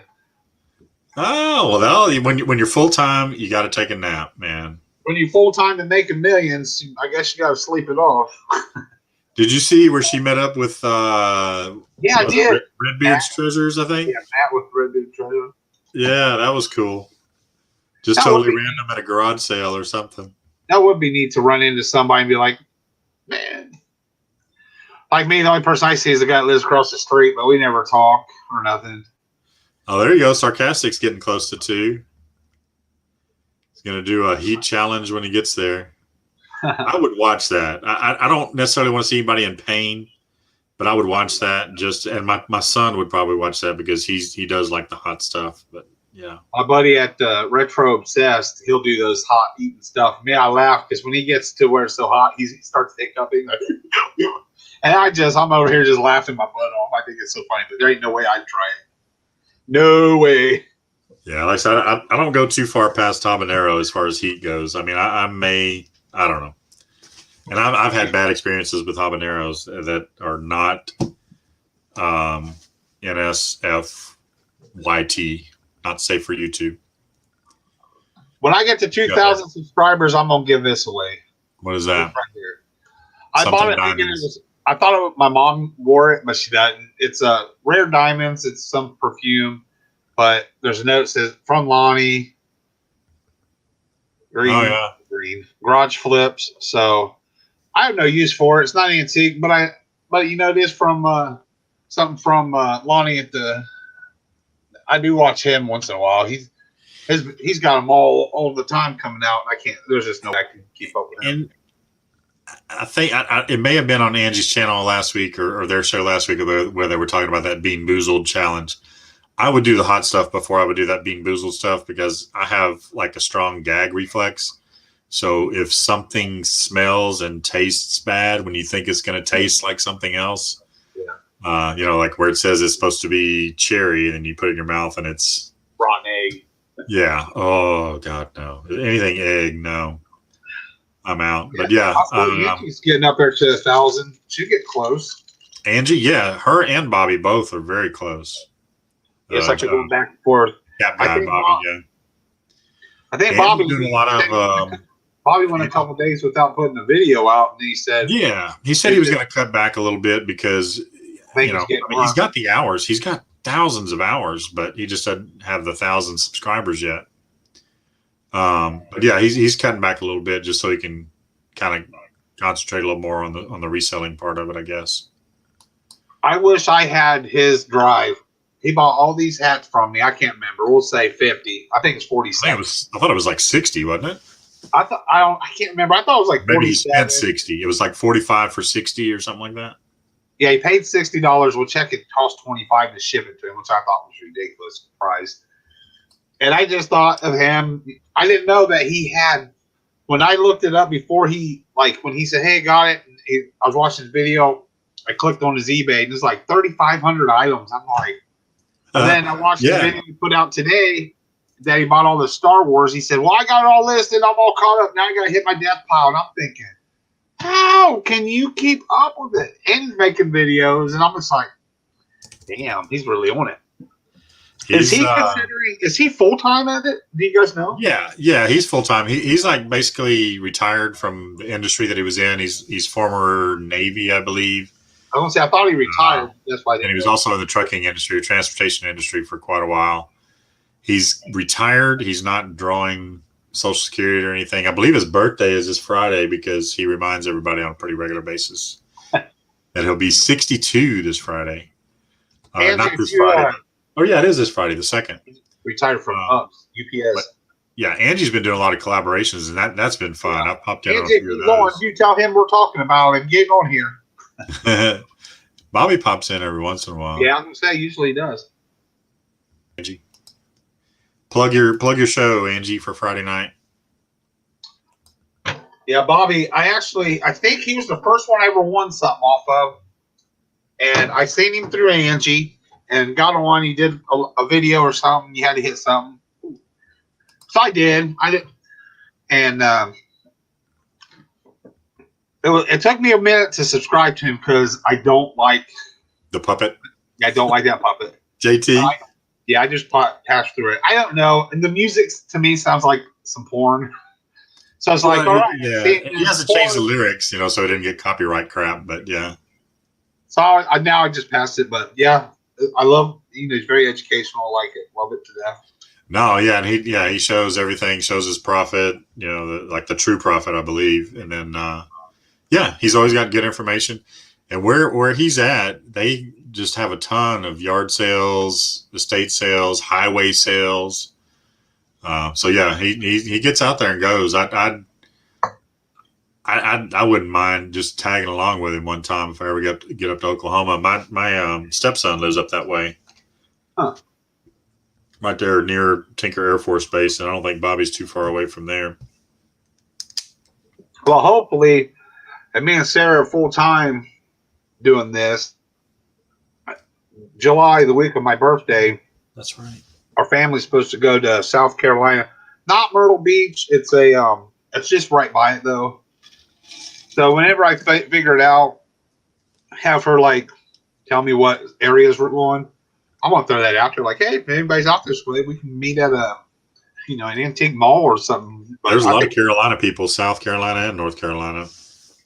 Yeah, I'd really like to get hook up with Dave from NC Picker. Yeah.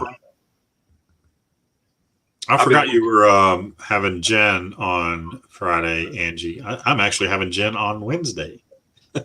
Dang, Jen was doing her own lot. Oh, Jen's doing a lot of guest appearances this week. So I had like 4 or 5 lined up, and then I just took the first that was able to commit to this Wednesday. Angie, you weren't on here earlier, but we'll discuss it later. I'll say it towards the end of the show, but I'm going to start an interview show on Wednesday nights or Tuesday, Wednesday, or Thursday, but mostly Wednesday. There's Bobby. Old fellas. We're talking about you. The oldest fella is calling us old fellas. I can't believe you listed all those hats, listed all those Star Wars stuff already, and then you're going to hit your death pile. I don't even know how he has a death pile as hard at it as he is. Okay, so yeah, Angie's having an auction Friday with Jen.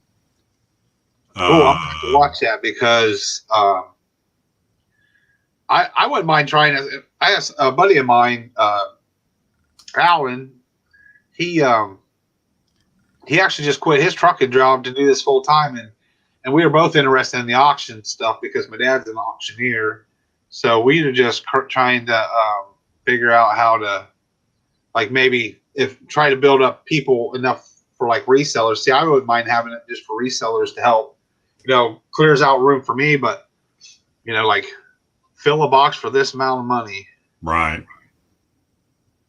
Oh, it seems like everything you show us, it's already listed before you make your video. He lists a lot, but yeah, he sources a lot too. And I think that's pretty much every reseller. If you're a reseller and you don't have a death pile, are you really a reseller? Right. Now, Oklahoma, do they ever have winners? Oklahoma has winners. I was going to say, like you, in California, and tornadoes too. You get like California, they get garage sales year round. So I'd be in trouble if I lived there. Well, yeah, I mean, like even on Christmas, what fell, I don't know, Christmas weekend and New Year's weekend, there was actually a few garage sales in our area. So yeah, they're kind of year round. I mean, you can play golf year round, except for when somebody up in Wisconsin or Montana or Michigan or somewhere up there left the door open and let all that cold crap down here about a month ago. We do have year round. This was a brutal winter for everybody. It has been, because it's all because of global warming, though. That's why I got down to 8 degrees down here, because of global warming. I think it was the politics. No, just kidding. Right. I think it's all a conspiracy. COVID. If you get online, it's Trump's fault. Right. I swear, every time I would get on is like, what did Trump do today? Right. What I don't understand is why he's still in the news when we have a whole different president now. And I'm not choosing sides. I'm not going to tell you what side I'm on, but it just baffles me that a former president is in the news as much as he is when he's no longer in office. That's as political as I'm going to get. I need to do that, Gino. That's the best way to do that. Put everything or list everything before you put it in a video. Yeah. I did that today. Right before we started the show, I went to our dollar store, which is right beside Goodwill. And I never really ever go to Goodwill as much as I have in this last month. Since me and Keith started this, I go to Goodwill like every other day, every something. And that's my goal. Like I bought 3 pieces today. Spent $7 plus tax. Yeah. I shot a quick video and was like, can I get this done before? And then plus, it was another way for me to say, come to Keith at K&D Flips to check us out. We're live. And so I listened to 3 things, and it was like, I was so amazed, like how much, like I said, I paid $7. Well, it was like $6.93. No, $6.96 after, and then tax. So under $8, and it should sell for like, if it sold at tops, it'd be like 115, 120. So it's like really good stuff. And it was easy to list. I had a hat, a Nyland toy truck. It was 99 cents. Then I had a case of 10 of these cassette, and everything was sealed. And somebody sold one for like $40 plus 7 something shipping, but it wasn't. It was like a more of a generic brand, and this was I believe it's Sony. So I put it at $69.99 free shipping, or $60, something like that, free shipping. And if I get an offer of $40 higher, I'm good. Hey, I don't know if it's on my end real quick, but I was just gonna say on my YouTube side, it's like completely blurry, but the StreamYard side is good. Huh. Not sure if it's an issue on my end or what, but hopefully it's not going out that way. StreamYard is clear, crystal clear. I see it. I see both. I'm on YouTube right now. Okay. I'm directly hooked up to my Ethernet cable, but the YouTube side went blurry about 2 minutes ago. Refresh the YouTube. Okay, I had to do that at the beginning of the show too because of the lag. There you go. I had refresh.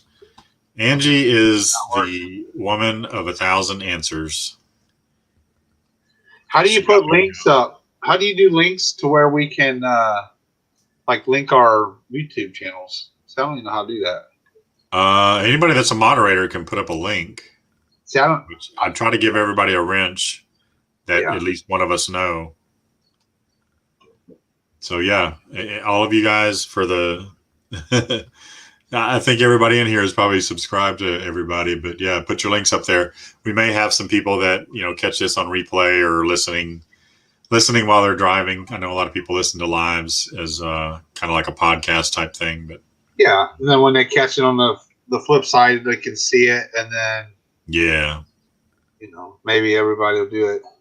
If you are watching this later as a replay, hello from the past. We appreciate you in the future. There's Angie. All right, we're getting links now. There's Angie's link. Absolutely watch her stuff. Always good info. Her and... Yeah, she actually helped us out a lot, didn't she? Yeah. And then her and Bobby, the cap guy right here, they have a show on Wednesday night. I believe 7 Central. Yeah, it seems like they go for a good couple hours. They go 3 hours pretty much every week. If they would move it to Friday, they'd probably go to like midnight, 1 o'clock in the morning. Yeah, I say like with us, I go as far as there's you get tired or whenever. There you go, Bob. Bobby, damn it. I know you like music. I mean, I'm a huge Depeche Mode fan.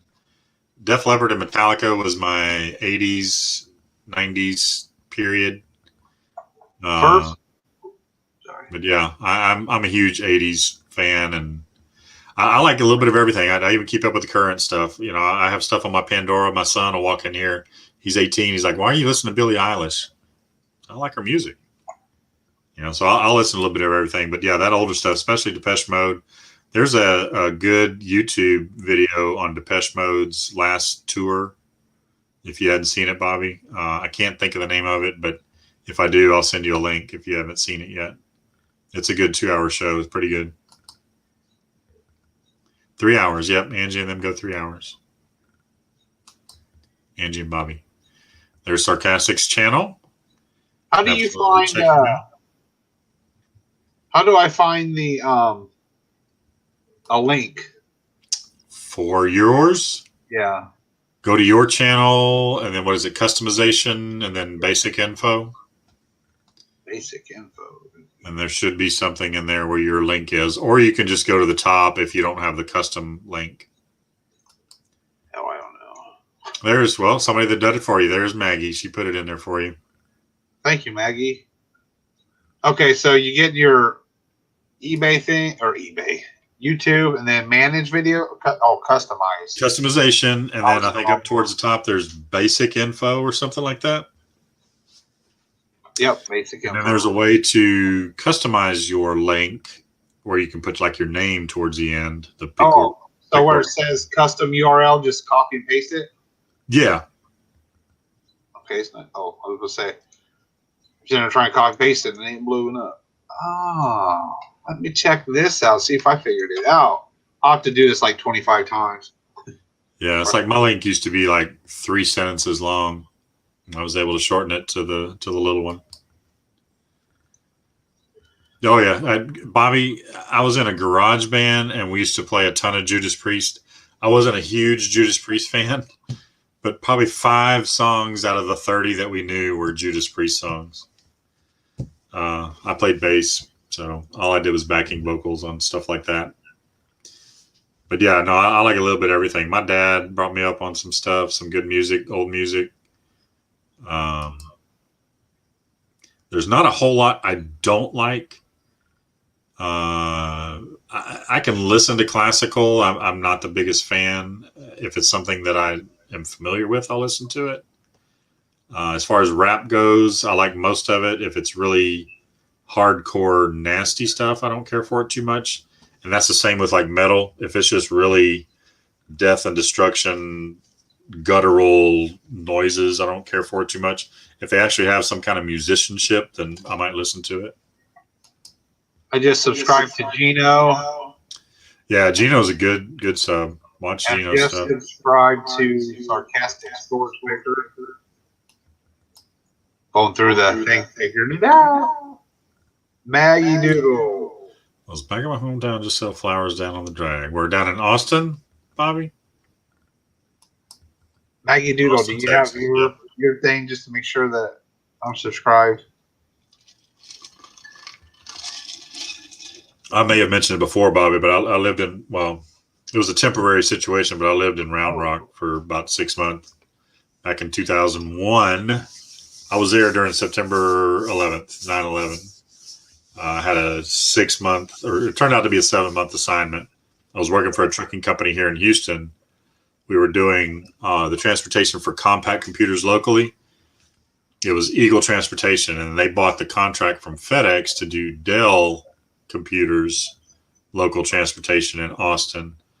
So 6 of us went over there, and they put us up in a hotel for a little bit. And after a few weeks, they said, okay, who wants to stay? If you want to stay, you're going to have to find your own living arrangements.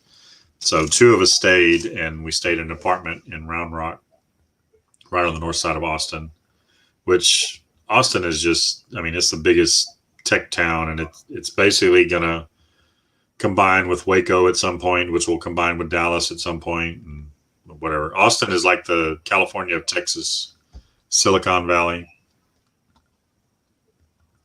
But Round Rock was pretty cool. It was before it really blew up. It's really blown up now. I was listening to Justin Bieber Peaches song. I like it. I get my peaches from Georgia. I get them from California. And then go bloop, bloop, bloop. Who is echoing? Who's echoing, Angie? I could hear it, but now Okay. I think it was my YouTube when I was on it. So I had to mute it. I think it was on, the volume was low, but it was there. Oh, okay. Oh, I don't Maggie, hear I anything see on you my now. end. Let me check you out, Maggie. Round Rock, yep. Yeah, Round Rock, Pflugerville, Georgetown. Woo, all right girl. around there. I got you now. Pflugerville with a P. Pflugerville. Pflugerville. But it's Pflugerville. The I P do like is the 90s hip hop and stuff. I got you, Maggie. I just subbed to you. well, see, that's my brother's like 8 years younger than me, and he's a big music head too. So he liked my stuff. I liked his stuff. So we're 80s, 90s teens at the time. So we were brought up on we liked all the current stuff. Plus, we liked the stuff that my dad listened to, which was 50s, 60s, 70s, Yeah, whatever, and wherever. my dad, we grew up on like country, so man, when I was young, man, I had the biggest crush on Tanya Tucker. Oh, yeah, we listened to a lot of country. You know, All right, and records, like selling vinyl records and stuff. Excuse me, I could have muted that, I guess. You think that you would think like a lot of country would sell, but from the stuff that I looked up, nothing. Yeah, and I would think some of the older stuff would. Like we were in my wife's car the other night, coming back from that restaurant, and Oak Ridge Boys. That was a big band that my dad used to listen to. Oak Ridge Boys, Alabama, any of that stuff. Boys had that Elvira song. Ooh, Well, no, this was Bobby Sue, so it's kind of the same thing because the guy with the deep voice with the Bobby Sue. Yeah, I heard that song. that's the only thing I remember from that was Elvira. Yeah. Damn, I heard that song. But it is Oak Ridge Boys, isn't it? Yeah, Oak Ridge Boys, yeah. Yeah, right when you said that name, like I had no clue. Like, you had to be a deep voice guy. Was it Oak Ridge Boys and Statler Brothers that had the deep voice guy? I like that, that was pretty cool. Yeah, I really like some love making jazz because I was, fresh and clean on the weekends and trying to find my next love for the week. Yeah. I was pretty boy hustling, trying to get my drink on and get my other on. I liked a lot of the old, yeah. Well, see, I was at the record store when I graduated. I graduated high school in '83, and I started working at the record store right before graduation. I worked there for like 2.5 years after that. And I even though I was brought up on a lot of different kinds of music, of course, you hear tons when you work at a record store. And we used to play albums in the store. If nobody wanted to, like customers could come up and bring like a 45 or something, and they, we could play it for them and see if it was a song they were thinking of. But while nobody was doing any of those kind of requests, we had an album on, and we just play anything and everything if it was new, or we'd pick some older stuff out and play it. But yeah, I mean, I old Motown, old jazz. I like saxophone type jazz, like Dave Sanborn. Can't think of the other guy. Tom Scott. But yeah, some of that jazz is good, and then of course, like your old smooth, like if you were talking about like was it Barry White and Oh yeah, Marvin Gaye, yeah, let's get it Teddy on. Pendergrass. Loving songs. It just has the, you can what me. I can't dance, I can't sing, but give me about 6 to 12 beers in me, buddy. I'm a hell It of a don't matter. Yeah, then you're invisible and bulletproof, and you can I give it like heck. dance I like a just star. whisper it in their ears and say things they want to hear. That's what they'd say. They'd be like, "What are you doing?" Like, you know it. I drink my drink. Kenny G. I get that liquid courage, and I whisper things in their ear. So, yeah, Brian Adams, Freak Me. I can't remember who's saying that. Some of that hip hop music was Kenny G. That's yeah. That dude's got some hair. I think the elevator companies are really appreciative of him because that's just elevator music. Maggie said, "Thanks for subscribing, everybody." I know it looks like a lot of fashion, but hey, really though, fashion is anything and everything, Maggie. Really, the fashion is what I know I'm lacking, and Keith's and here lately been doing a lot in pants. So denim. we might try to venture some other stuff. Like I got a bunch of concert shirts and things. When I list, I like to list and then be like, "Hey, I listed a lot." But yeah. JT is singing some Al Green. Let's stay together. See, I can't sing. Smooth jazz, yeah. There's a station here in Houston, like Sunny 99.1. It's just like music to fall asleep by. Music in a rainstorm. But yeah, it's like all the old slow stuff and Kenny G and instrumental stuff and old slow songs. My brother would used to get those like music from the ocean, and I'm like, what the heck? I created like, yeah. See, there you go, Maggie. I mean, it doesn't matter what you're putting out. If it's something that you're passionate about, and and you're selling it, and you're showing other people that you sell it, that's a help to all of us. I mean, anytime I put out a video, I hope that somebody sees something in there because I like I said earlier, I like to learn. So when I go out sourcing, I'll research stuff, and if it's something I've never picked up before and that I think I can resell, I'll pick it up and I'll show it in my haul video. Or if I don't make a haul video on it, when I do the what's sold video, I'll tell the backstory on it to say, hey, yeah, look out for this. It's something that I just learned about. So yeah, don't worry about that you're just showing fashion or whatever. There's a different niche for everybody, and nobody is an expert in everything. And that's what's so great about the reseller community is that you can learn something from pretty much every video you watch.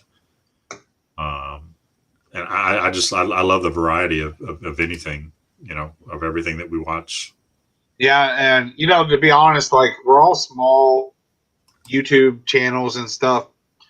It's just going to take out one video that you get the right wording in that title, and it could boom overnight. Yeah, and that's not even our goal, but yeah, you've seen that happen. I've seen it happen with me. I mean, not that much, but in 6 months with John, and he came, I think 2 or 3 times, and bam, I've been sitting at 1,700, at least 1,500 subscribers since like last October, and we just started. Our first video was June 29th, and we had no clue. I had no clue how to edit. I mean, I still don't do a lot of editing because as long as I'm not messing up or swearing a whole lot or whatever, I try to keep it because being monetized, you want to stay from 8 to 10.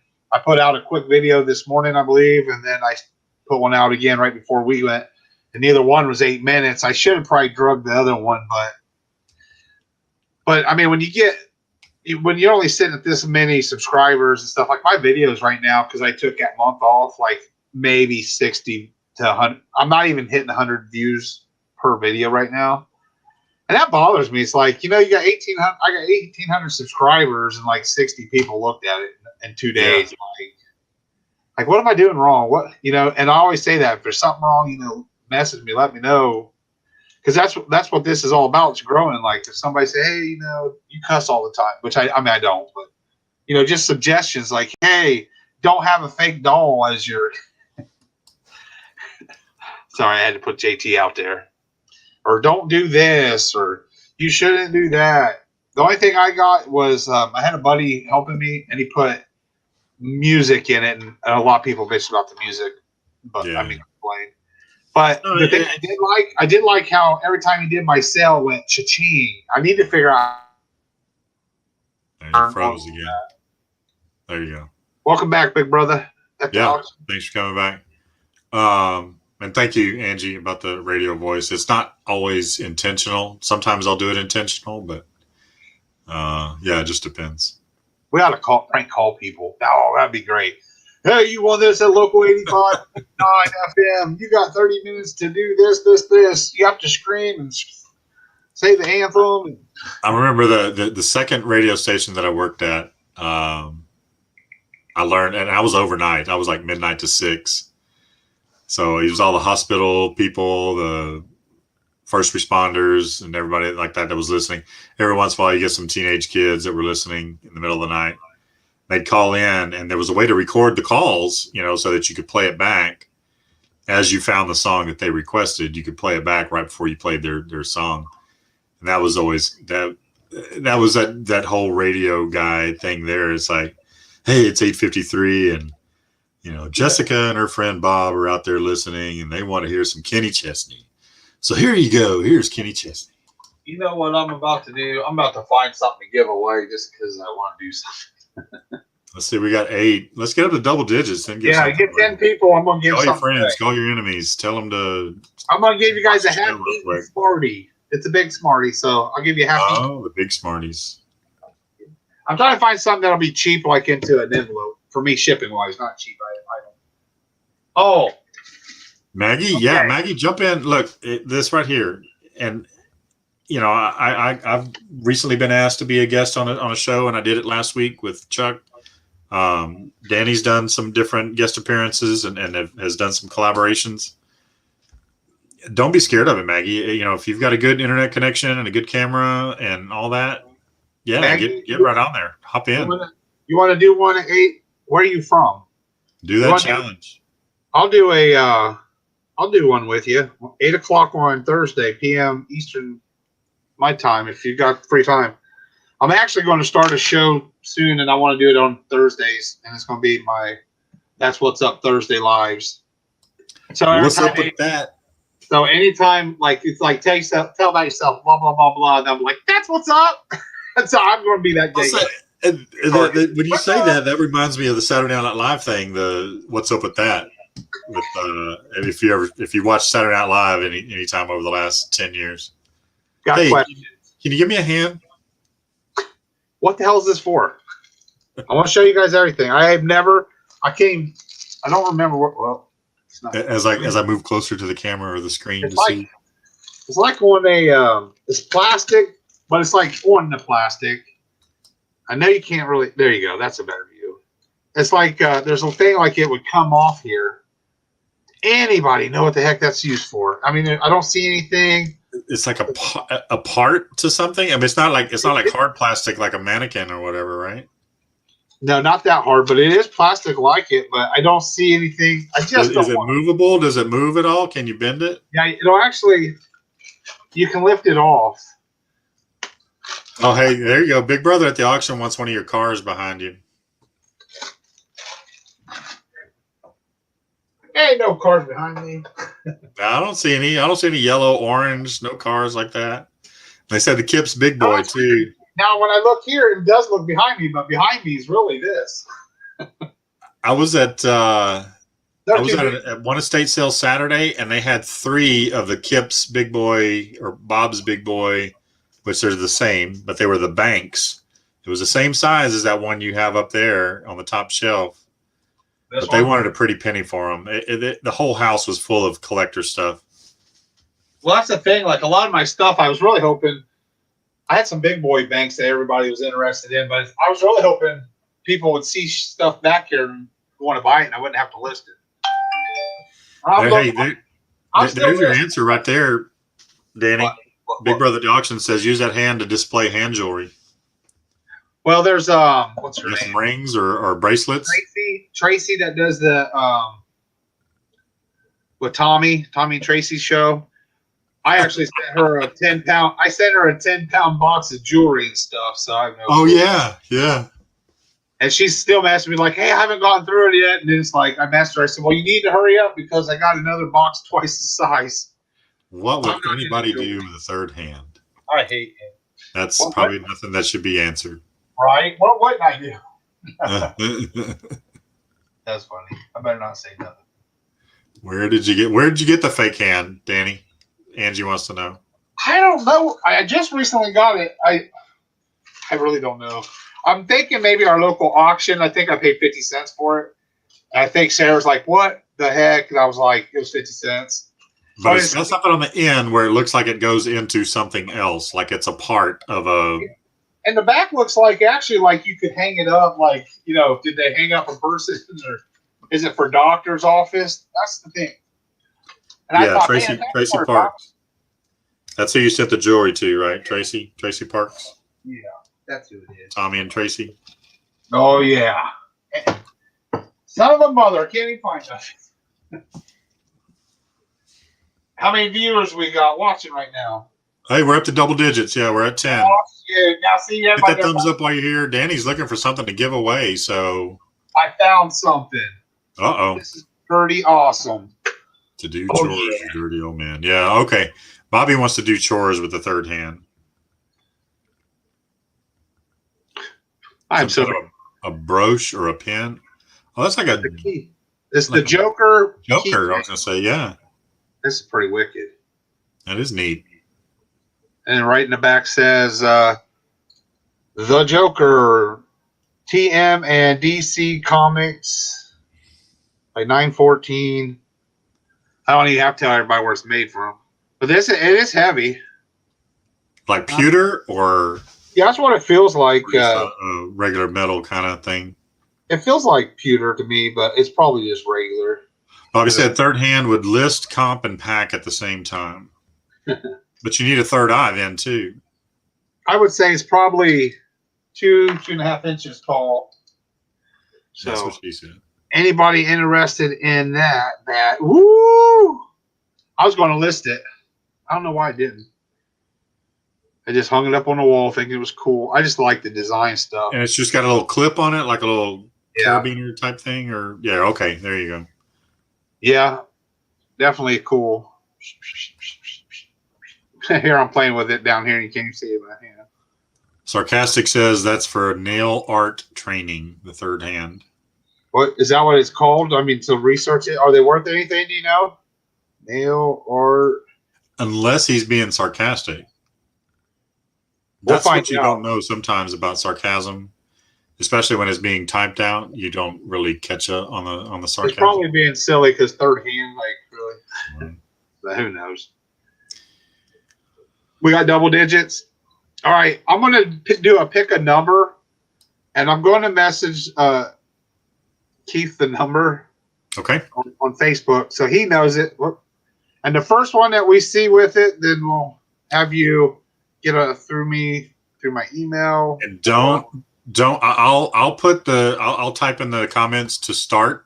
Don't start throwing numbers out until you see me say go ahead and start. $20 Google fake hand. But that's a good turnaround. Peripheral vision. Okay, let me. Yeah, send me the number, and then I'll tell everybody to start. And whoever the first one is that gets the number will get the Joker pendant or metal thing or whatever it is that Danny's got. And I won't say anything. Keith, let me know when you get it. Well, okay, tell me. Wait a minute. What were your parameters on the number?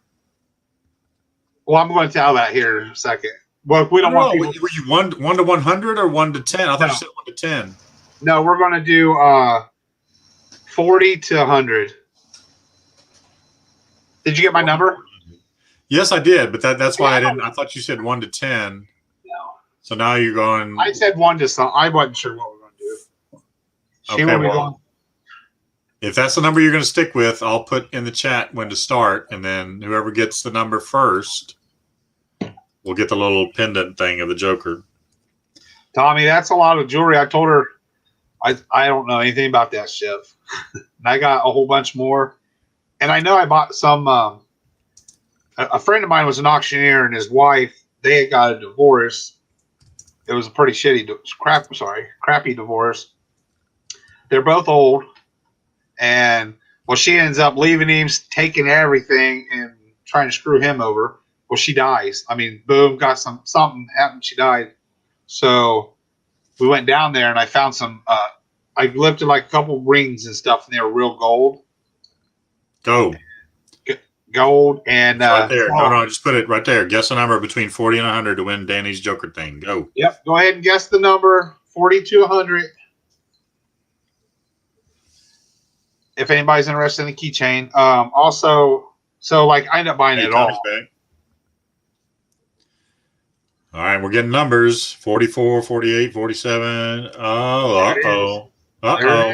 Uh-oh. Hey.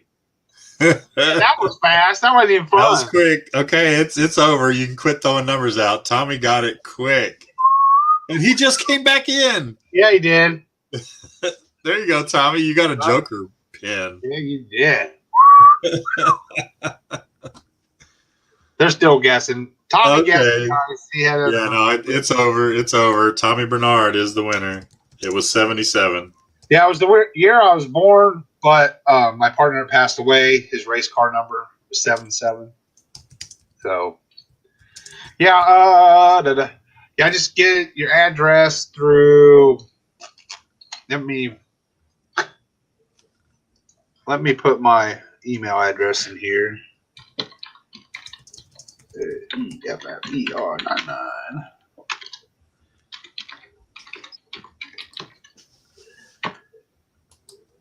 I just type my email address in there, Tommy. So send me a message and then I'll get her out to you. Congrats, Tommy. That was our first giveaway. And that was his first guess too. Yeah, well, there were several others that put several other guesses, but yeah. Yeah, there's 77, and he's the winner. Send it to Tracy. I'll never list it, Dan. Okay, I do have her address, so I will, and I'm going to put in there a couple cards signed for you and her. I don't even know if I did that. And then can Tracy send us some of the stuff that she puts in her food videos? Yeah. Have you watched any of those? I did. I watched her do something. Oh my God. Can't remember. I gain 5 pounds every time I watch one. It's hard for me to watch those because it's like, man, I know we don't need that right now. I like to cook, but yeah, so that's what kind of interests me. That was pretty neat. Yeah. So I guess next time we'll have to advertise that we're having a giveaway, and then. Well, see, that's the thing, though. You know, if you're here. But I'm not here just to do giveaways, yeah. You know, as long as we say, hey, we do giveaways here and there, because, you know, they'll just some people just come in just for that. Yeah, no, and I appreciate that. I'm glad that it was somebody that's a regular, which I know it's on my channel, and not as many people watch when it's on my channel. I don't have as many subs, but yeah, tell your friends, tell your family, tell your enemies, sub. Yeah. Watch this show. We talk about selling goals. Danny just decided all of a sudden to give away something. You never know what's going to happen. And then we'll talk about just whatever, pop culture, music. Whatever's fun. Whatever's fun. Anything but politics and religion. That's right. Yep, I don't really care to talk about them because it has nothing to do with reselling. Yeah, Tommy, I almost started a barbecue channel before I even thought about starting a reselling channel. And there's 17 million barbecue channels out there. And we're all doing the same thing. I know what my product tastes like. I know that it's good. I have verification that it's good. But all I'm worried about is just pleasing my family and friends with whatever I make. At some point, I still may do like some instructional cooking videos. But for right now, I'm trying to get this reselling thing down. And I know how to cook. I just don't know the ins and outs of reselling. So I'm concentrating on that for now. Yeah. And you know, like I never honestly thought I'd be at the point I was making videos or anything because Yeah, shooting our same first here. video. I felt so stupid talking to that camera, knowing nobody there. And then then like when I put it up, it's like here I'm just with a pen and just like the whole time I was Right. just nervous. And it wasn't even. I don't think it was as much as being nervous as just you talk. I'm like, there's nothing here, and I'm just like, and I think, and you can't see what all the cameras on, and you think it's just your head, Right. but then when you watch it, it's like everything in the background, everything. You see the whole desk. Yeah. And that's why, I don't really mind, showing all the stuff that I have back there. I don't have anything to hide, but it does look like clutter. And just from watching other people's videos, I try to, until I can get something kind of neat and organized, or if I get into a different room. But for now, I'm in the front office just because that's where I do my day job at, and that's where my eBay stuff is at. I just decided to go with this little backdrop back here just to kind of keep things neat and even on these YouTube lives. Now on my what sold or sourcing haul videos, I probably won't use the background. I'll throw that banner in every once in a while. I've been walking to different parts of the house, or I haven't gone outside yet because I don't want my neighbors to look at me like I'm a complete idiot, because a lot of people here are still working from home. Yeah. I mean, I am a complete idiot, but I don't want people to look at me that way. Tommy got a good comment on his last one. Thinks they're a million times easier doing a live. I do too. You don't have to edit. It just takes, like when you make a video, it seems like it takes roughly half an hour. Then you have to figure it out. In your mind, you got to think. Then you got to upload it. Then you got to, it's like 3 hours, but you do a live, you just pop on there and there it is. Yeah, and I don't mind doing it just because I like watching so many lives. And I mean, I know how it can go, and as long as there's subject matter and content and not a lot of dead air, then I'm fine with it. The editing part is, as far as doing the recorded videos, I'm getting more comfortable with that. I try to learn and put something new and different that I've learned how to edit or learn how to add into a video each week. And actually this last week, what was it? The what sold video I did towards the end of the week. Right. I did it all in one take. I did the first half in one take. I did the second half in one take, and that was it. I even put a disclaimer at the end. Hey, sorry, no outtakes this week. I actually did it all in one take. See, a lot of mine for the longest time, I was like that. Now here lately, like I'll start like, hey guys, oh shit. Right. Yeah. Why do I sound like a chicken? Right. Neat and organized. What's that? Yeah. That's life. Big brother, that is life. Yes, we are not neat and organized by any means. We are when we have family over, and as soon as family gets here and everything starts getting scattered around, then we're no longer neat and organized. But I do try to keep my workspace neat. That does kind of drive me bonkers. And the same with the kitchen, because I like to cook.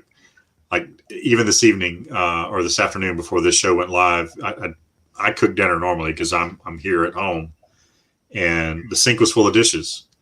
So I went in there at 4:00, which is kind of my shut off time for my day job, although it never really shuts off. It's in the trucking industry and it's 24/7, but I try to keep normal hours. I go into the kitchen and I put everything in the dishwasher, get it clean, get the sink empty before I start cooking dinner, because I hate dirtying up more dishes when I'm about to start. Right. Or I hate dirtying up more dishes when the sink is already full of dirty dishes. So I want a clean slate, just like anything else.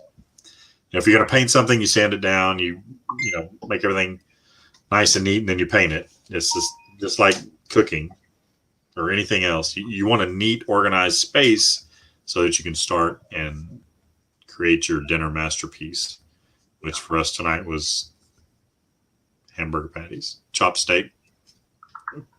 It was steak, but it was chopped steak with a couple of veggies.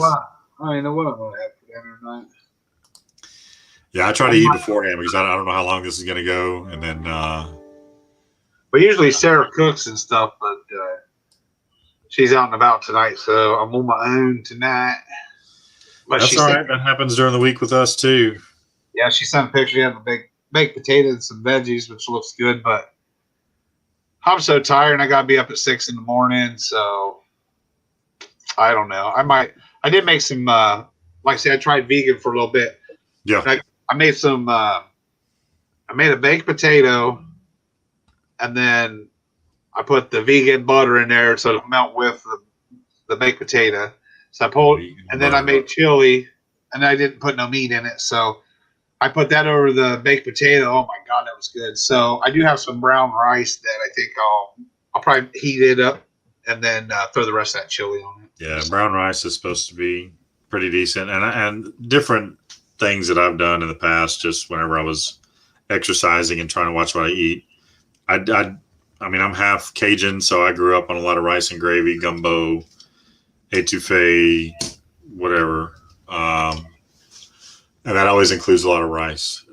So I kind of grew up on that. But yeah, brown rice is supposed to be a little bit better because it's more like a bran or a fiber where it doesn't have the husk removed or something like that. It's not blanched. You know, you make it big when you go on Tommy's show. He had Lonnie and John. But yeah, I get that He's dead air. got some good shows for sure, even when it's just him and Tracy. Or I said Angie, Tracy. Yeah, that's what's good. I like it because now I have somebody conversate instead of, like he said, he unsubscribed because they just talk from chat. Like when I was doing the videos by our weekly check. Yeah, I do. There you go. Yeah, it'd be nice to interact with you and Tracy. Do. Yeah, and see, I'm kind of looking forward to that too. I've been a guest on one show so far, and then I'm going to start that thing Wednesday night, the 8 at 8, just a 10-minute live video with resellers on a weekly basis, just finding out a little bit about them and what they do, what makes them tick. Yeah, I can actually get John to come and chit chat on us. Yeah, he told me that's how I met or subscribed to Tommy was John said, "Hey, do you know this Tommy and Tracy?" And I said, "No." He said, "Well, I'm going to be live on their show. Send me the link." And I started watching it, and then I said, "Hey, subscribe." And then Tom was like, "Well, John, you know that Pigwa?" He was saying it wrong. I don't even know how he said it, but do you know him somehow? And then he was like, "Yeah, Dan's a dork." No. Yeah, I'm really just trying to boost. I would like to get. I really want to get to over 2,000 subscribers. That's just the goal I got for this whole year. You know, I mean, like I'm not trying to take it like I need it in a day, but yeah. Big brother, I do the exact same thing, and I think Danny does too. Try and watch everybody you're sub to. I do.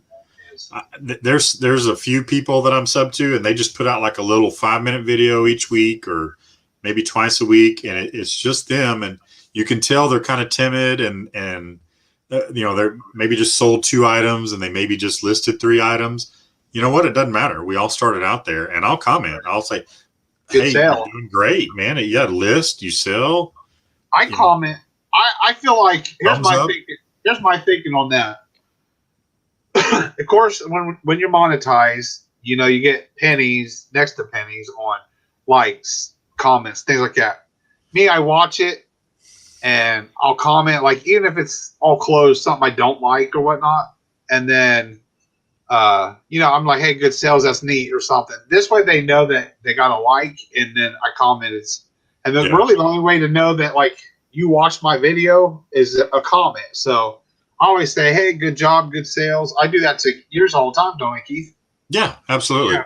I watch everybody. I try to do the same with yours. I think I missed maybe a couple in the last few weeks, but yeah, I usually try to at least come in and thumbs up. Yeah, I always say it's all about that algorithm or whatever. Yeah, I always try to make a comment just so you know it was me. And then anybody I comment on, I hit like too, but I'm not gonna put like, I hit like. Yeah, Angie, I'd had yours up there for a little bit while Danny was talking. But yeah, same thing. Always try to read, always try to interact in the chat. If it's after the fact, I'll even put a comment in. Who's Chad? Is Chad the guy you just said, some old guy? I've never heard of him. See, and that's what I like. Like when if I catch it, then I can click and subscribe and all that good stuff. Yeah. Hey, and just real quick, I know we got some of the same names in here, and we really appreciate that. Believe me, I'm really surprised that I see some of you guys come in here, and we appreciate that. But if you could, if you wouldn't mind just kind of mentioning it maybe to your friends or your subs. I know Danny's he's coming up on 2,000. I'm under 200, but it's not a goal for me to be up at 1,000 or 2,000. I would like a little more interaction, a little more feedback from anybody that watches these, whether you're watching it live or on the replay. But I try to, every video I do, I try to put a link down in the bottom. If it's somebody I learned something from or just a channel I like watching. I did get away from that, I think, the last 2 or 3 videos, but I'm going to get back into that. And I know you've been doing that pretty much every video, Danny, where you highlight a new channel that you found, and whether they do lives or whether they're just doing a little 5-minute, hey, this is what I found at a storage unit. This is what I found at a garage sale. You even had that couple that was playing music. They're not resellers. No, they're not. I was looking for a song. Just to promote somebody. Yeah, so I'm definitely going to get a hold of them. I haven't talked to them, but we're like friends on Facebook and stuff now. And that would be neat just to interview them, even on your Thursday 15 question thing or whatever. Yeah. That's what's up Thursday Night Live. What's up? Big brother, there's really no perfect time. I try to keep my videos, just personally, I'll try to keep my videos between like 8 and 12 minutes. I do have some that have gone 13, 15, 16. As far as me watching videos, a lot of people that I'm subscribed to, I'm in the 20-minute range, 20 to 30. If they're around there, I'll watch them. If they're over 30, unless it was a live show, obviously, which, if you got the time to sit down and rewatch a live show, that's fine. But if it's somebody that's just putting out a haul video or what sold video or a how to box this video and it's over 30 minutes, I'll probably give it a scan. I probably won't necessarily sit there for the whole 30 minutes. But, yeah. That was my take on that. I don't know what your take is on the length of videos. Well, it just depends. Like Lonnie, his has been getting up there. He's starting to shorten them back down. But that's where I do the scan. What I do is when I go home tonight, and usually it'll pop up like, "Hey, Lonnie," I'll hit play and it'll say 30 minutes, and I don't even watch it. Then the next day I come to shop and I'm listing. Then I list. I like to listen to the longer stuff and some old lives from people. Yeah, and I really enjoy that part of it because then I'm listening and it's long and I like that. I never really see anybody live. Art Vandelay, Dan, he does lives on Wednesday at 1, so he's about the only live that I can catch, and I know he's got to be getting close to getting monetized because he's got more subscribers. Yeah, he's got to be right there. The stuff that he does with Philly Picker and well, as long as it's on his channel, if it ain't on his channel, it doesn't help. Right. I think they alternate. Of course, there's 3 of them, so Antiques from Janet. Nice meeting you. Peace. Do what now? I just got Antiques from Karen/Janet. I saw that. I was going to say something. Everybody was talking. Thank you very much for joining us. Yes, we appreciate it. Yeah, I just trying to catch up on the chat. Sorry, guys. Go ahead. Here's me. I love John to death. I do try to keep up with his videos because we always have bets. Like, how many things did he buy from us they sold? Me and Parker, anyway. So, but it's it's the same old stuff. And to me, it's I'm always into trying different things. So that's why, a lot of people do or don't like me. Is crap, he was really on it this week, listed 100 things. He's going full time. The next time, yeah, I listed -8 this week. I did nothing, and and I'm always trying to change things. But I am going to start videoing on Monday. If I sold 5 things, I'm on video, me go getting them.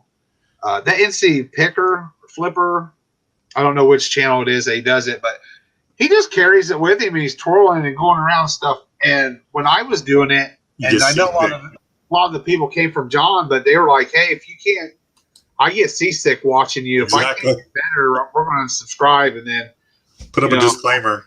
And then John's like, "Danny, it doesn't matter." I mean, when they say stuff like that, you just do you. And then I was so then I had a lady say it one more time. She goes, "That's it, one more time, didn't it?" And I said, "Ma'am, I do appreciate you subscribing, but you're going to get me for me. And, you know, I wasn't cutting out my cuss words or anything, because to me, if you put a front on, which a lot of YouTubers do, yeah, you know, like if I'm out of a place and somebody's being a total douchebag or whatever, and then turn around and like, hey, that's Lonnie. right. Dude, you don't act like that on your video. Yeah. Some people, and I'm probably guilty of it, especially on the videos that I deleted, and maybe some of the ones when I first started, is trying to be somebody that I was necessarily not. Not that I was trying to be ungenuine. It was just that I was trying to, I guess, enunciate and show everything in that radio train thing, to where you kind of get to the point, show this. Now I'm trying to be more of myself, you know, especially with these lives. It's easier to do that. People can see how I interact with you or with the chat or whatever. When you're doing just a recorded video, it's like you're talking to a camera, you're talking to a machine. You know, it's like robotically. Yeah, it's whatever's in your head that's going to come out. And that's the good thing, is you can edit it if you want to, but you know. But I was going to leave this up here real quick. What Tommy said, the biggest thing on pre-record is video, or the viewer needs reset 8 to 20 seconds. If you drone on with camera angle for much longer, they bail out. Microsoft did a huge study on this. So every 8 to 20 seconds, you need to be moving around or put a subliminal message. Hi. We're waving back, girl. Or, McDonald's fries or something. Right. See, that's me. Like, I keep turning my head. I just can't. It's not that I can or can't stay still. I'm just still recovering from a broken tailbone. But I don't know. If we just sit here and just move like I just think it gets boring. There's a couple, like, I really like, I can't think of his name. Auction Professor. Was that his name? Oh, yeah. Yeah. But if I need to sleep, I can listen to him, because he just has that, he has that tone. And so much, yeah, but yeah, so much information. But I do understand the monotone thing, and I try to stay away from that. Yeah, it's like me. Hey, I found $5. But yeah, you don't want to be the screaming guy too. You don't want to be the used car salesman. I mean, I can be like, hey, y'all see this pen? Yeah, but then but him, he says, hey guys, I sold this today. It's like, man, that's a ton. I've probably watched, there's probably a good 6 or 7 videos that I'll go back to his over and over and watch, just to reiterate the information that he's giving out. But yeah, he's very knowledgeable on everything. And talk about listings. I don't remember the last. He was in the 5 digits, I think, as far as listings. Who? Yeah, with all the auction professor. Yeah, he has 125,000, but he pays people. So he's in 6. He's in 6 digits then. Yeah. Wow. Yeah. Maybe he does a lot of smalls. It might be 12,000, but yeah. But see, he actually turned me on, and a lot of people really don't know this about me. But there's 2 things I really like to do, and I don't even do them, and that's buttons and postcards and paper items. And you never see me sell it, but it's because like one little box of buttons like this, that's probably 200-300 listings. And then postcards, heck, a stack like that's 200-300. So it's like, and that's just like a CD or a DVD or whatever. It's just one. If there's any, you can list a lot, but it's like, do you want to? Well, for me, like I can list like 1,800 more items, but it's like, really, if you really think about it, I can list easily 100 postcards in a day, but some of them just stops. Yeah. I'm going to go back to this real quick.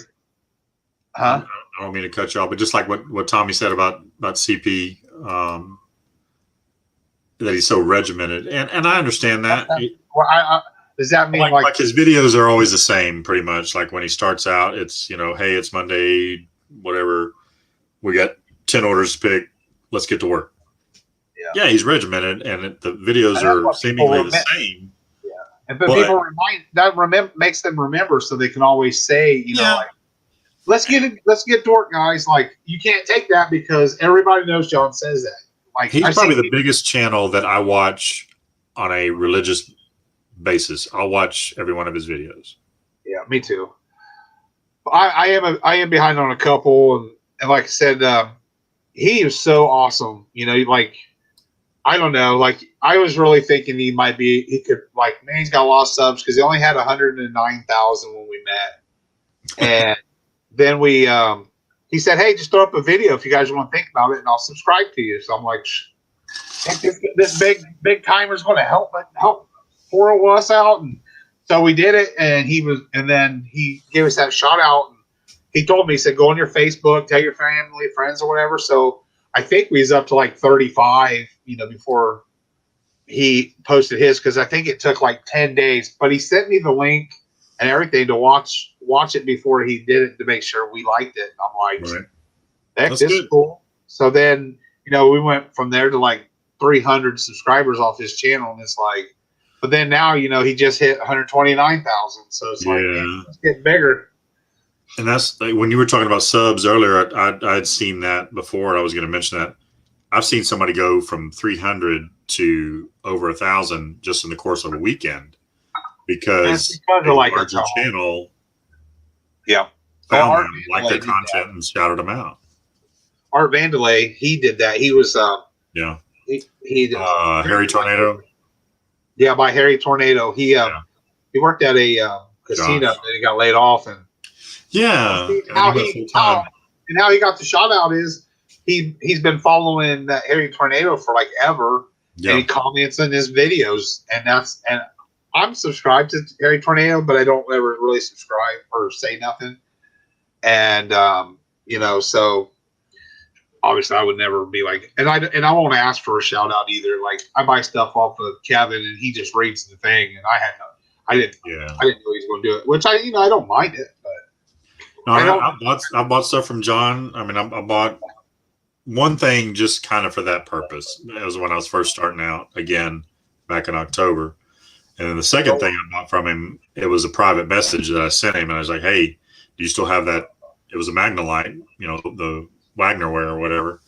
He got that from me. Still have that you found at the trailer that he was going through. Absolutely. And he gave me a price and we agreed and he sent it to me. Ooh. Yeah, I swear, I'm not even, we are friends and stuff. And if he was an ass, I would tell everybody. I wouldn't care, because if he told it, I'd hope he'd be honest about me too. I'm just going to look right now at what Sarcastic mentioned there, the Bell Life. What is that? But John was. They do a little bit of everything. Eating challenges, train horn. See, that's what I want to do. I want to do different. But nobody watches Parker's Legos, and I feel bad because eventually it's going to be his. There's got to be some. I mean, if it's kids, does he not get any like younger viewers?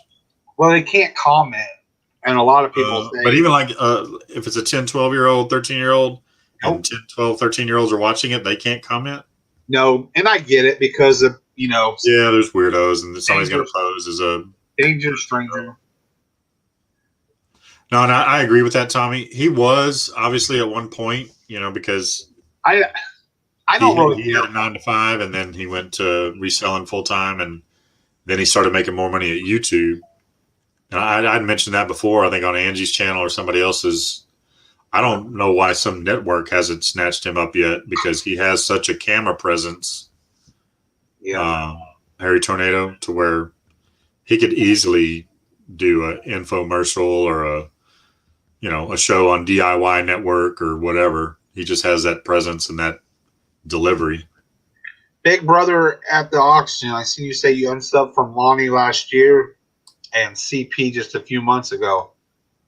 Is it because it's like the same thing over and over? Or, I mean, if it's a personal reason, that's cool. No, some people like that. Some people don't. Well, I was subscribed to Lonnie, or to both of his channels, but now he did that gateway thing. I'm not into that. And here's my theory on that. I mean, my opinion. He had like 80-some thousand subscribers on that one. Why?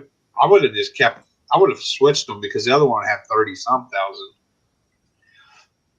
But now I've seen that he went from like 83, 84,000 down to 82. So he's losing. Tommy, I guess that's again about Josh, maybe the Harry Reseller or Harry Tornado, when he's live talking about how he passed Lonnie and subs and John and Pete next. Yeah, there's a few that I used to watch that their sub count thing is really important to them, and how they can pass others that they've and not just in reselling. There was what was it that I used to watch? I just got so turned off by it because it was the same thing. It all of a sudden became, it was back when I guess it was reselling because it was Amazon FBA. There was this guy that I used to watch. He started out up in upstate New York or something, young kid, had a ton of followers. And then he's like, oh yeah, I just passed this guy, that guy, the other guy.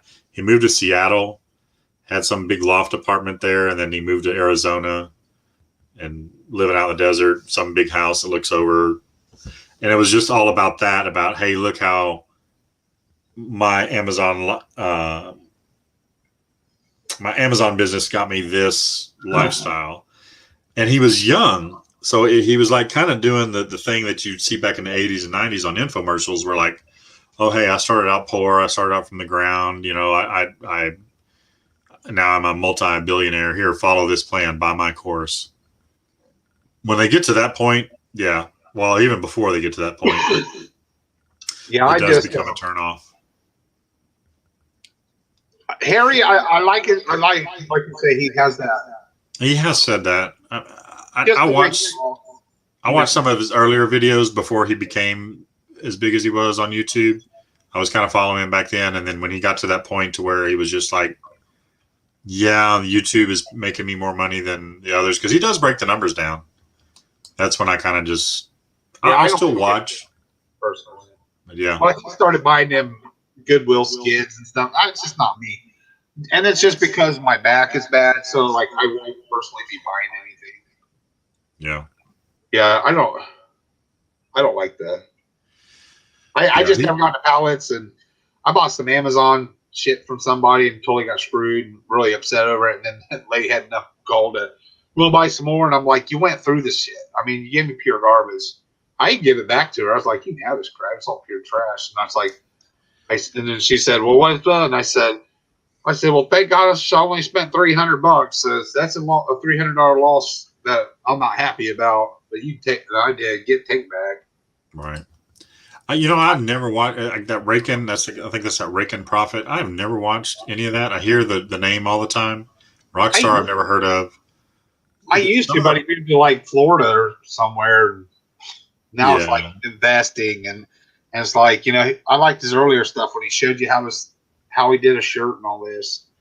But yeah, and I like we talked about that earlier, Big Brother. Yeah, CP he is a very good guy, very personable. I've never met him. I've talked to him via email. Danny has had interaction with him, met him in person. Everything I've ever heard is he's just as genuine in person as he is on his videos. He is. He's a great guy. He's not trying to be anybody other than what he is. And I'm not either. I mean, and I'm not saying that anybody else is. There are some others. I learned stuff from them. I'm not going to call names out. I mean, I'll tell you, Danny, in private, but there's others that I watch that I get turned off because it's all about their name, their brand. Hey, look I just bought 8 truckloads of this, or bought out this store that just closed. Wonderful. Great. That's you. But to the common person like us, we can't do that. Yeah. Like me, like I sit there and watch somebody like, this is how you ship. And it says, and you see, they stop. And I want you to see me like, mother freaking son of a bitch, come on, stuff. Like, and I do it like, I was flipping that stupid. I get me one of these shed flips razor blade. I'm fiddle farting with it, and I decide to flip it and see if I can catch it with the blade out. So now I got a nice cut on my hand. I had to cut a box today because I shipped out an oversized driver, golf driver, left-handed, tailor-made burner. And I had to redo the box twice because the first time I cut it, the head of it would not fit in the regular tube I'm putting back here. Yeah. That's where I keep my tube mailer or triangle mailer boxes. But yeah, anytime I use that blade, and I've cut myself before a long time ago, so I get a little leery of those sharp edges. So I always try to cut away. Right. Anytime I cut towards me or even like down like this, I can just picture it slipping. Hitting your leg. And I'm not going to lie to you. I do not like this. Here you go, Lonnie. I think this is about one of the cheapest razors, but I love this piece. Oh, yeah, the scoring tool? Yeah, I won't even use this as a cutter. I mean, for me, it's like, it's just box blades. Yeah, box blades are a dime a dozen. Yeah, that's so cheapy. And like scoring, other that one, scoring tool on the other end, yeah. you can hear it. I like Other that. one, you don't hear shiz. I'm like, and done. And this is like I don't know. Sorry, I'm getting behind on chat here real quick. Love storage units, everyone. I really enjoy editing video. Then I will send you my videos and you can edit them. The storage unit, I have a mutual friend that's reselling. I taught him how to do eBay. Kind of screwed myself there, but they're friends. We became friends because of this. But they're buying some storage units, so I'm going to go ahead and do videos for them. And then I just bought 2 trucks, so I'm in the midst of trying to hire somebody. If it works out, then I'm buying the shit out of storage units. Yeah, I thought about that. When that Storage Wars was on, I did like it. I liked it because of the girls. Yeah, I have a crush on that little. She's really short lady. I can't think of her name, but Karen or something like that. I don't know. But when they did the Texas one, the Texas version, do you remember the really big, large guy that was older? And then I think it was his nephew or something that was with him. They were from Lampasas, Texas. That's right where, or near where my wife's stepmother lives. And we've actually seen them before out and about in person. But yeah, they're pretty genuine. And yeah, they had to put on an act. I mean, but when you see them in person, they're doing that for a living, man. That's what they do. They have a big warehouse there in Lampasas, Texas, which is basically Central Texas, middle of nowhere. But yeah, I saw Tommy Sagan call, text Johnny today. Yep, we're basically in contact every day too. I've reached out today. And again, I'm not going to say names, but I've reached out to other people about, I would say 8 out of 10 of the people that I reach out to will respond when I have a question about a certain item that they are somewhat an expert in, I guess you could say.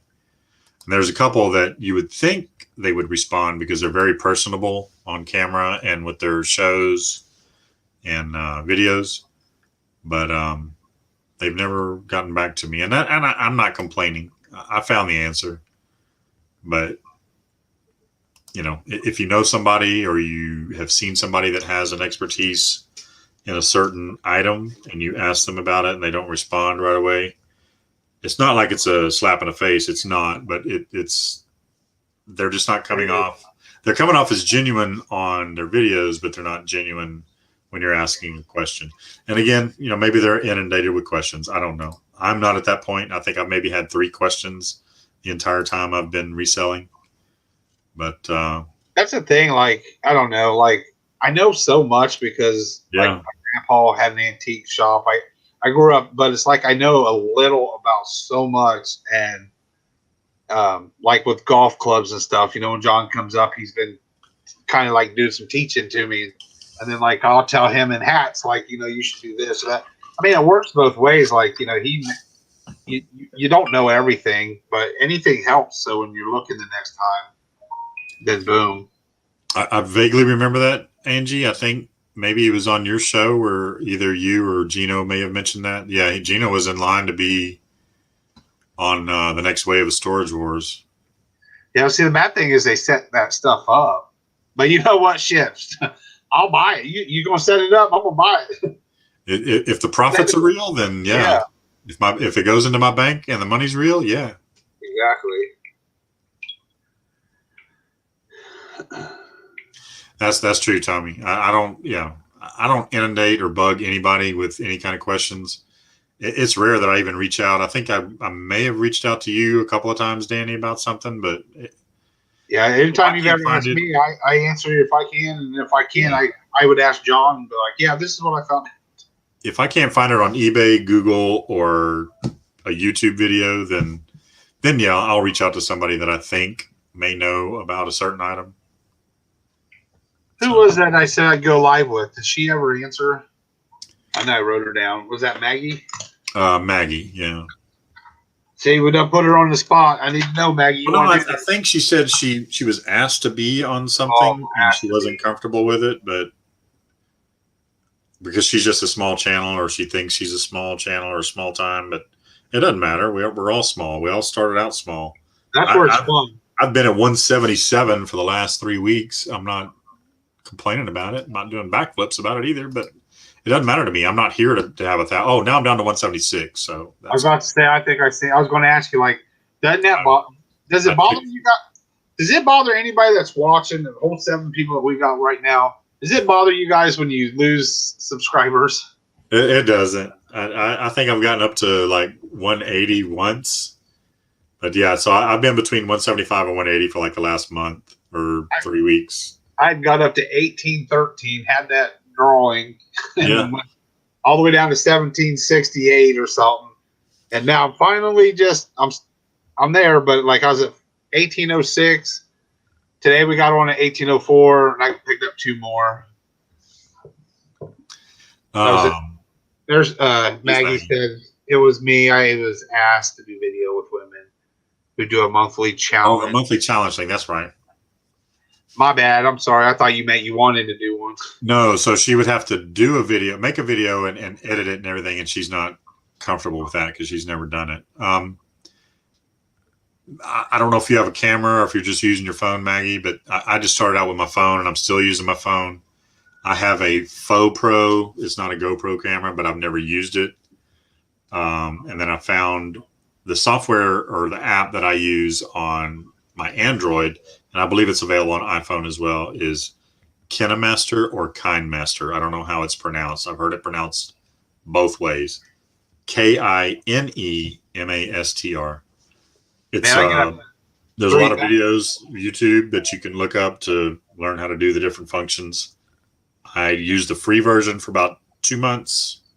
How long do you get to use that? And then I got the paid version in December, which is $22 a year. So how long did you get to I was able to access a lot more functions. So I'm enjoying it for the $22 a year that I'm spending on it. How long did you get to use the free? I used it for 2 months. I don't know if they had a trial. I think you can use the free part indefinitely, but you're only allowed certain functions, certain access. It's almost kind of like using YouTube or YouTube Studio if you were just using that to make your video. It's just, it's straight and to the point, but you don't get a whole lot of extras or anything. Yeah. Yeah, Gino, that's tough when you lose 3, especially if you're a smaller channel. Well, Gino, what's weird though is you'll lose 5 or 6. You'll lose 5 or 6, and then it's like the next day you get 2 or 3 back. Because they say, like, if people are subscribed to you and they're not on being active, not necessarily watching you, but if you're not active or online, like, they knock them down. Yeah, no, and I've seen that, Tommy. It's like, even when I do a haul video or a what sold video, I'll gain 2 or 3, and then a couple days later, after I've gotten, and I don't get a ton of views. The views do add up eventually, but I don't. Not right away. One day on a view of a new video, that's great for me. But then those 2 or 3 or 4 or 5 subs that come up there to watch the video or whatever, then they disappear over the weekend. That's cool. Doesn't matter. Yeah, ever since like I took that little time to try to heal and stuff, like 3 hours ago when I put my last little quickie, got 17 views, like 6 likes, and it's like, really? That's depressing because I was getting like 100, 200 and stuff, and I don't know why I'm holding it strong. It just gets you all depressed, at least me. And then what I really can't stand is, like, I just don't understand, like, you get all these people and they unsubscribe to you and stuff. It's like every time I put a video out, I swear it's like I lost 4. Yeah, and there's no telling. 4. And then it's like the next day I get like 3 of them back. It was just weird. Yeah, D. Niven is a great source for YouTube phone editing. His channel is amazing. The one that I've been using quite a bit, and he covers several different platforms, several different apps. I believe he's a guy from Australia. There's 2 of them, but there's one guy that does the majority of the videos. But I think it's called Primal Video. When I first started searching the KineMaster or KineMaster, however you pronounce it, his was always one of the first few that came up, and even though it's an Australian accent, which I don't mind accents whatsoever, it's very forthright, and he's very easy to understand, very easy to follow along. Of course, I'll pause, do what he says, and I'll start the video back up. And, oh, okay, that's how you do it.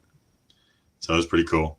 I do want to have something, and there. I don't know if there's a KineMaster version on the computer, but yeah, especially once I start using the GoPro fake camera that I have, I think you basically kind of have to download that to a PC or a laptop to be able to do anything with it.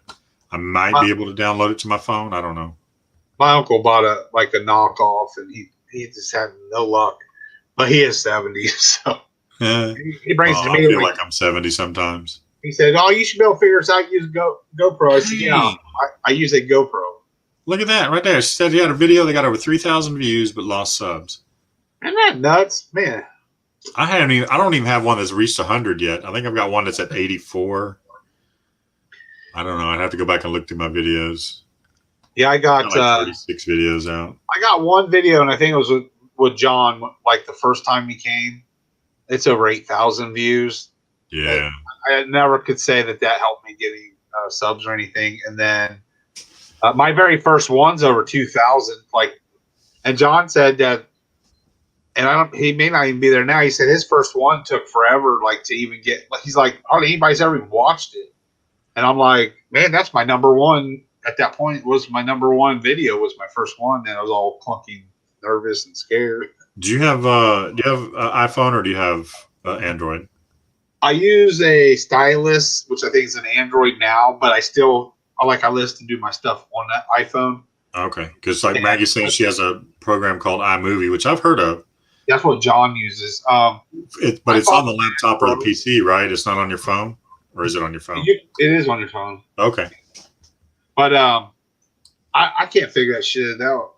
I went ahead and I did buy a Mac Pro for it and everything, and then I just the program I use is NCH software or something.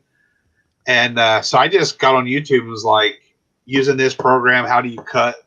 And now I know how to cut and edit. But now what I want to learn is how to have writing over your face and stuff, and being all different. Hey, come check it out, big sales or whatever. I don't know how to do that. And then when Parker does his Legos, I don't know how to put music over it while he's fast forwarding, putting it together.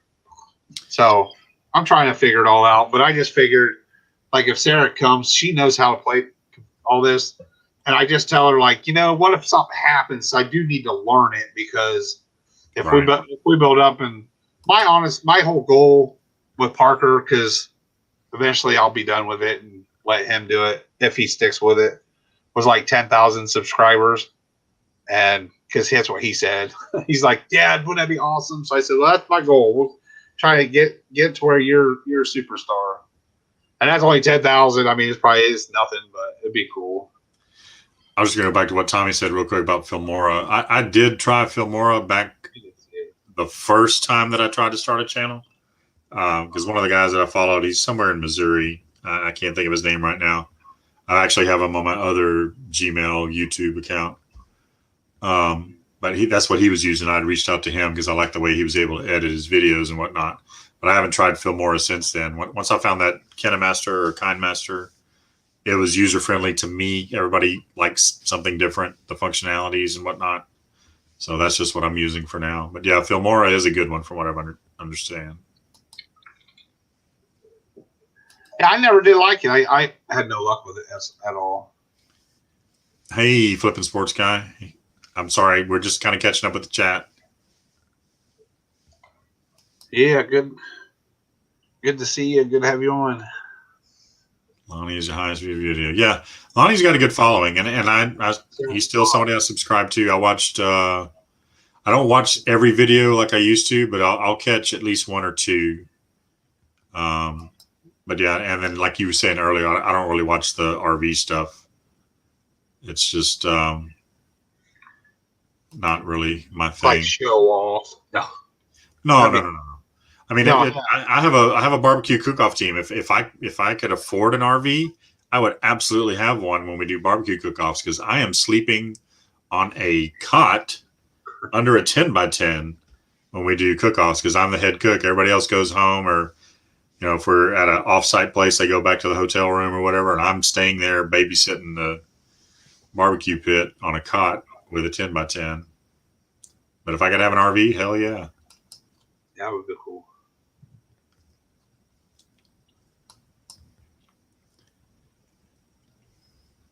We have gone long tonight, Mr. Dan. I just now noticed that. We are at about 3 hours. 3 hours, so we didn't mean to do that. It just seemed like it went on that way. So Angie uses Filmora. Okay, yeah. And like I said, I did try it out when I first was starting to do videos. That would be December 2019. But yeah, it was okay. I just once I quit doing that and got back into it again, I just wanted to find something that was user friendly with the Android, and KineMaster was the first thing that popped up. Yeah, we didn't realize we were still on this long either. Yeah, time flies when you're dragging on. Yeah, I've never looked at the price of it. I was using the free version when I did use it. But yeah, the KineMaster for the phone, it was $22 to upgrade. And I haven't even accessed all the stuff that you can access. I have downloaded some different, and you can download whatever they offer for free, basically. Well, I say free. Once you pay the $22 subscription, all the different little, tricks, just little stuff that you can add to your videos and whatnot. The transfer, from one scene to another, instead of it just going, like your cut screen. You can do the little edit thing where it flips or converges or whatever. Olive. I can't think of. I'm going to say his YouTube channel wrong, but Olive is the other reindeer, isn't it? Olive, Old School Flipper. Oh yeah, Jimmy.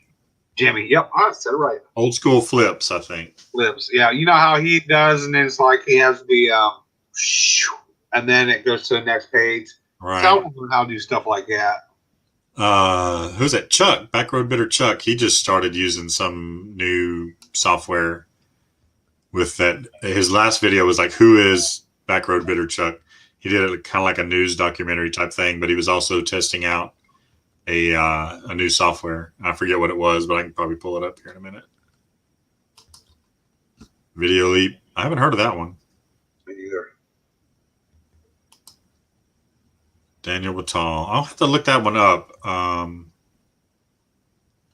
See. Oh, but is Daniel Batal just Filmora, or does he do other stuff? There you go, Tommy. You got another sub there. Well, what you want to do, Mr. Dan? We're coming up on 3 hours. We're on a holiday week, so what are we doing goal-wise? What I said at the beginning was just I was going to try to list and schedule stuff to list like on Saturday and Sunday, because I'm going to be gone and I'm not going to be able to source. So I'm going to try to list as much as I can, like at least 5 a day, and then set up 3 to 5 to go on Saturday and 3 to 5 to go on Sunday. What about you? When you do that, you will have to pay 10 cents for each one you do for scheduling, which is kind of stupid. Oh, do you? Yeah. Oh, I didn't know that. Even with a store? Yep. Oh, okay. Yep. Well, you're paying 10 cents for the scheduling, but I think it's worth it to make sure Then I'll take the promoted listing off of that one then. Yeah. For the algorithm, it's worth it. 10 cents. Just add 10 cents to your shipping. Adobe Pro. I know a lot of people that do that, but yeah, actually, I'm gonna be crazy this week. I'm gonna try to list 150 things because I'm so dedicated. Well, then I'll send you some of my stuff. You can list it. Dude, I could list 100. I really Sunday I listed some baseball cards. I really like it. It's so it's kind of like a postcard. You do the front and back, but if there's a DVD or a CD or whatever, yeah. Yeah. So Sunday I listed 14 like in 20 minutes. So what I want to do is I think on my Sundays, I'm going to dedicate Sundays to like all my ball cards. And what I'm going to do is I actually think I'm going to do it and maybe try to like this Sunday here, I want to do like 50. I'll load 25 up and then 25 for the next Sunday. And then the next one, I'm going to go to postcards and then list enough. So this way, every week I'm loading those up. I need to create a playlist that is just the guys Tommy keeps. Tommy's just spouting off knowledge here, and I'm not even writing it down or anything. At least I'll be able to go back and look at the live chat. But yeah, all the people that he recommends, and go check this person out. I'm writing a bunch down, and then I'll flip over to YouTube and look them up. Yep. Okay, Tommy, this is going to be a silly question. Okay, I see that, Tommy. When do you have your lives, Tom? Or is it every day? Or I have not been getting messages, and I whenever I checked, and I didn't have. I know they do Tuesday night, right, Tommy? Like after Kat's, the nurse flipper, she does her show from 7 to whenever, I think, and they always try to end it before Tommy and Tracy's show starts. I think he's on Tuesday night for sure. But what other nights you on, Tommy?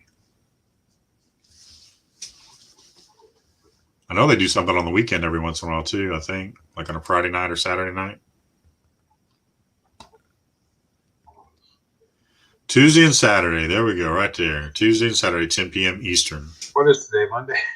Today's Monday, I think. Wait, you done got me messed up. I thought it was Wednesday for a while. Today ends in a Y. I know that much. I don't know about the other days. But yeah, Tuesday, late after Cat Show. I normally catch the beginning years, Tommy. But since I get up at 5 every day, my eyes start getting really heavy. But I'll go back and catch a little bit of I'll kind of scan through to see if there's anything really. Well, that's what I do. Is I'll like I said, when I'm listing stuff, I like to look the long stuff. Listen, yeah. No, it's always long, so I like to listen to him. I'll listen to Angie and Bobby's. Yeah. And like I said, I don't like. I won't never watch ours because I can't stand watching myself. Well, no, I'll watch my own videos because they're 10 to 12 minutes. I just want to make sure there's nothing that I do that in my editing. Somebody was like, "That's weird. You don't watch them." And I'm like, "Well, I videotaped it, so I was there, and then when I basically I watched it when I edited it." But I just have that fear of something stupid popping up that I forgot. And there was one video where like I didn't put the pictures up. I'm like, okay, so this item here, and the picture never shows up because I forgot to add them. I'm like, and I already had like 17 views. I'm like, okay, do I lose the 17 views and go back? Because that was like one of my newer ones, or when I first started back in October. So I did. I deleted it and I went back, and people had commented on it, and they didn't say anything about the pictures, but like, oh, great sales, this, that, and the other. I'm like, I didn't have the pictures, and I'm deleting that video. And thank you for commenting, but if you could you please watch the re-edited video when I post it back out and comment again? Big Brother at Auction says it's late, fellers. Everyone have a profitable day. TTFN. We're gone now too, Big Brother. We're gonna take off.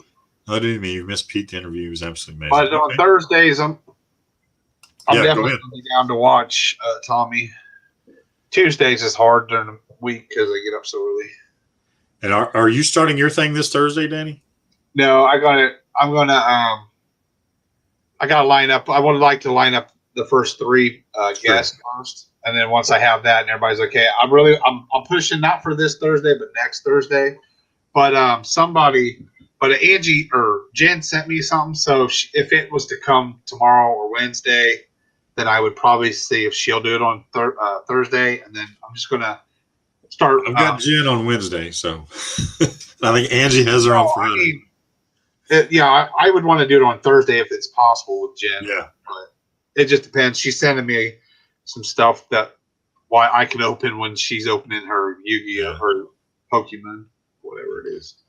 So, but yeah, I definitely just got to get a hold of at least the first 1 or 2 so I can have it and start advertising it. Okay.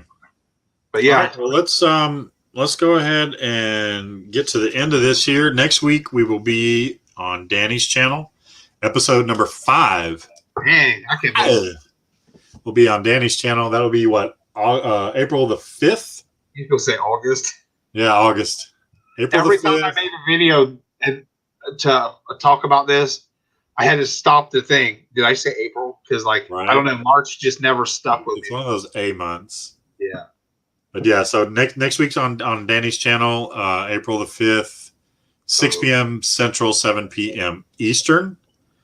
You're not I will subscribe so you can get the notification. Absolutely, yeah. Subscribe to me, subscribe to Danny. I'll promote the show just like Danny promotes when it's not his week. I'll promote it when it's not my week for his channel. But yeah, definitely subscribe so you can get the notifications.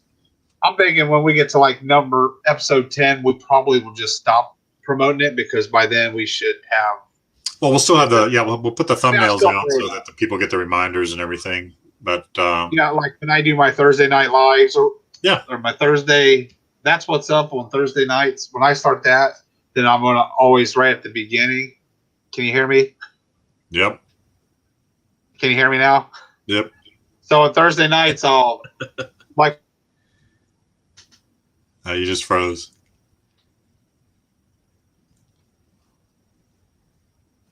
Let me know when you can hear me. Okay, you just unfroze now. Okay, I was gonna say just both of them are going. Yeah. But when I do my Thursday video, I'm gonna I will, and since it's live, I'm gonna advertise for this, and then I'll also tell them about your Wednesday 8 for 8. Yeah, that just kind of came about over the weekend. I kind of decided to do that, so I'll mention it one more time. This Wednesday, there'll be a thumbnail out, but it's if you're subscribed to me or to Jen's Closet. What is it? Jen's Closet Resales? Jen's Resale Closet? Jen's Resale Closet, I believe. We will be on this Wednesday night. It's a live show, but it's just going to be quick. It's just 8 questions at 8 o'clock for resellers to find out a little bit about their reselling hobby or lifestyle. And also just maybe a couple other questions to throw in there about just their general day-to-day stuff, or what their favorite movie or food or whatever it is. So that'll start this Wednesday at 8 p.m. Central. Whatever guest I have on, I'll let them choose whatever 8 o'clock time zone they want to use. If they're in the Eastern time zone and they want to be on 8 p.m., then I'll start at 7 p.m. This will probably be more of a rebroadcast thing where you see the replay, because I'm going to try to keep it to 10 to 12 minutes. And it'll be every week, just a little blurb there to kind of learn about other resellers. And the more people we can get on and get to know a little bit about each other, the better. So that's going to start this week on Wednesday. Jen's Closet Gems. Thank you, Angie. Yeah, I was about to say that, but I was waiting. I get long-winded. Sorry. So are you doing it as a live, or are you going to record it? We'll do it as a live, yeah. Just because it'll be it's easier for me to schedule the live than to do like a backstage thing, record it, and then put it out. Because it's going to be quick. I'm not going to. If it was going to be a 30-minute show or an hour show or an hour-and-a-half show, absolutely would be live. And I don't know. I guess it. We'll see how it goes. I was going to say, if your questions or whatever, if it takes 10, 15, then maybe leave it for like anybody has questions for your guest. Yeah, and if there's live chat questions or there's questions in the comments below, and we'll mention that we'll absolutely try to get back to it, me or whoever the guest is. Yeah, because if you was like to ask me about it, and I'd be like, well, hey, I can stay on for 25 minutes, so that and that's what I'm going to do with my when I do mine. I'm going to ask like when I have you on, I'll be like, how much time can you spare this evening? Right. If you say an hour, then I'm more going to say this is going to be cut off in an hour, 55 minutes. We're just going to start saying goodbye and all that. Right. And then this way, because it's great that they want to come to our shows or whatever. So, but even do what's in favor of them, because it's for them. It's to promote them more than for ourselves. So, And see, like Angie and Bobby are on Wednesday nights, and I always watch their show, and we will continue to watch their show. Jen's on there as well watching, but we will pop off for a little bit just to do the quick 10-minute blurb. At some point, maybe I should do like just a pre-recorded version, but for now, I'm just going to do it live. Or do 7 at 7. Because it's going to be depending on the reseller that I'm interviewing. I'm letting them pick the day, whether it be Tuesday, Wednesday, or Thursday. This week, the guest that I have, the best day for her was Wednesday. So that's why we're going to do it on Wednesday. I can't do Monday nights. I can't commit to Friday nights because we do have a lot of family stuff that goes on Friday nights. And the weekend is just, there's no way. And you can't There's do it no way Thursday I can night. commit to that. So Tuesday, Wednesday, Thursday are going to be the days that we choose for the 8 at 8 questions at 8 p.m. We'll try not to do Thursdays at 8. That's when I'm going to do it. Yeah, but see, we're just in and out for 10 minutes, and then we'll come back and watch your show. But yeah, mine's going to be more, like I said, it's going to be more of like what people catch on a replay. But it'll just give me an additional 10 minutes a week. Yeah. Not that I have that goal. It's just I want to learn about some of these other people. I've reached out to them via email or commented on their videos. Hey, okay, I found this, that, and the other. I saw where you do this on a regular basis. What can you tell me about it? What do I need to look for? So it'll also dive into that. I'll look at each guest that I'm interviewing that week and find out kind of what I think their expertise is. And if it's something that I don't know, I will certainly ask them. And if we happen to see a viewer question that is about that particular topic, we'll absolutely try to fit it in, but we're not going to guarantee it. It's just going to be a quick interview. Right. Yeah, and that's a good thing. Like especially like Jen with clothing and stuff. So oh yeah, that's just a good way for you to learn a little bit more, and then for her to tell some of her knowledge, and then people that are interested in learning more clothes will go to her, and then you definitely helped yourself by asking the questions that you're looking for to where you can better yourself. Yeah. So. All right, sir. Well, I think that's a good place to end it. You need to probably get something to eat. I need to probably go feed the cat and get ready for bed. I would say my cat's sitting here looking at me like, big old butt. I'm surprised mine hadn't walked up to the door yet. This is usually his snack time between 8 and 9 p.m. She actually caught a mouse. I was proud. Oh, wow. That's cool. If you got a warehouse cat that catches mice, yeah. Well, they say don't feed them because then they'll go out there, but yeah, I can't do that to her. So now she's fatter than fat. But then I'm like, hey, she still got a mouse. Those fat people can get them. Right. But she's getting lovable. She won't jump up in my lap or nothing, which is good. But now it's like I kind of wish she would, but whatever. All right. So, thank you, everybody, for joining us. Angie, I see where you're saying have a great night. Thank you. You have a great night as well.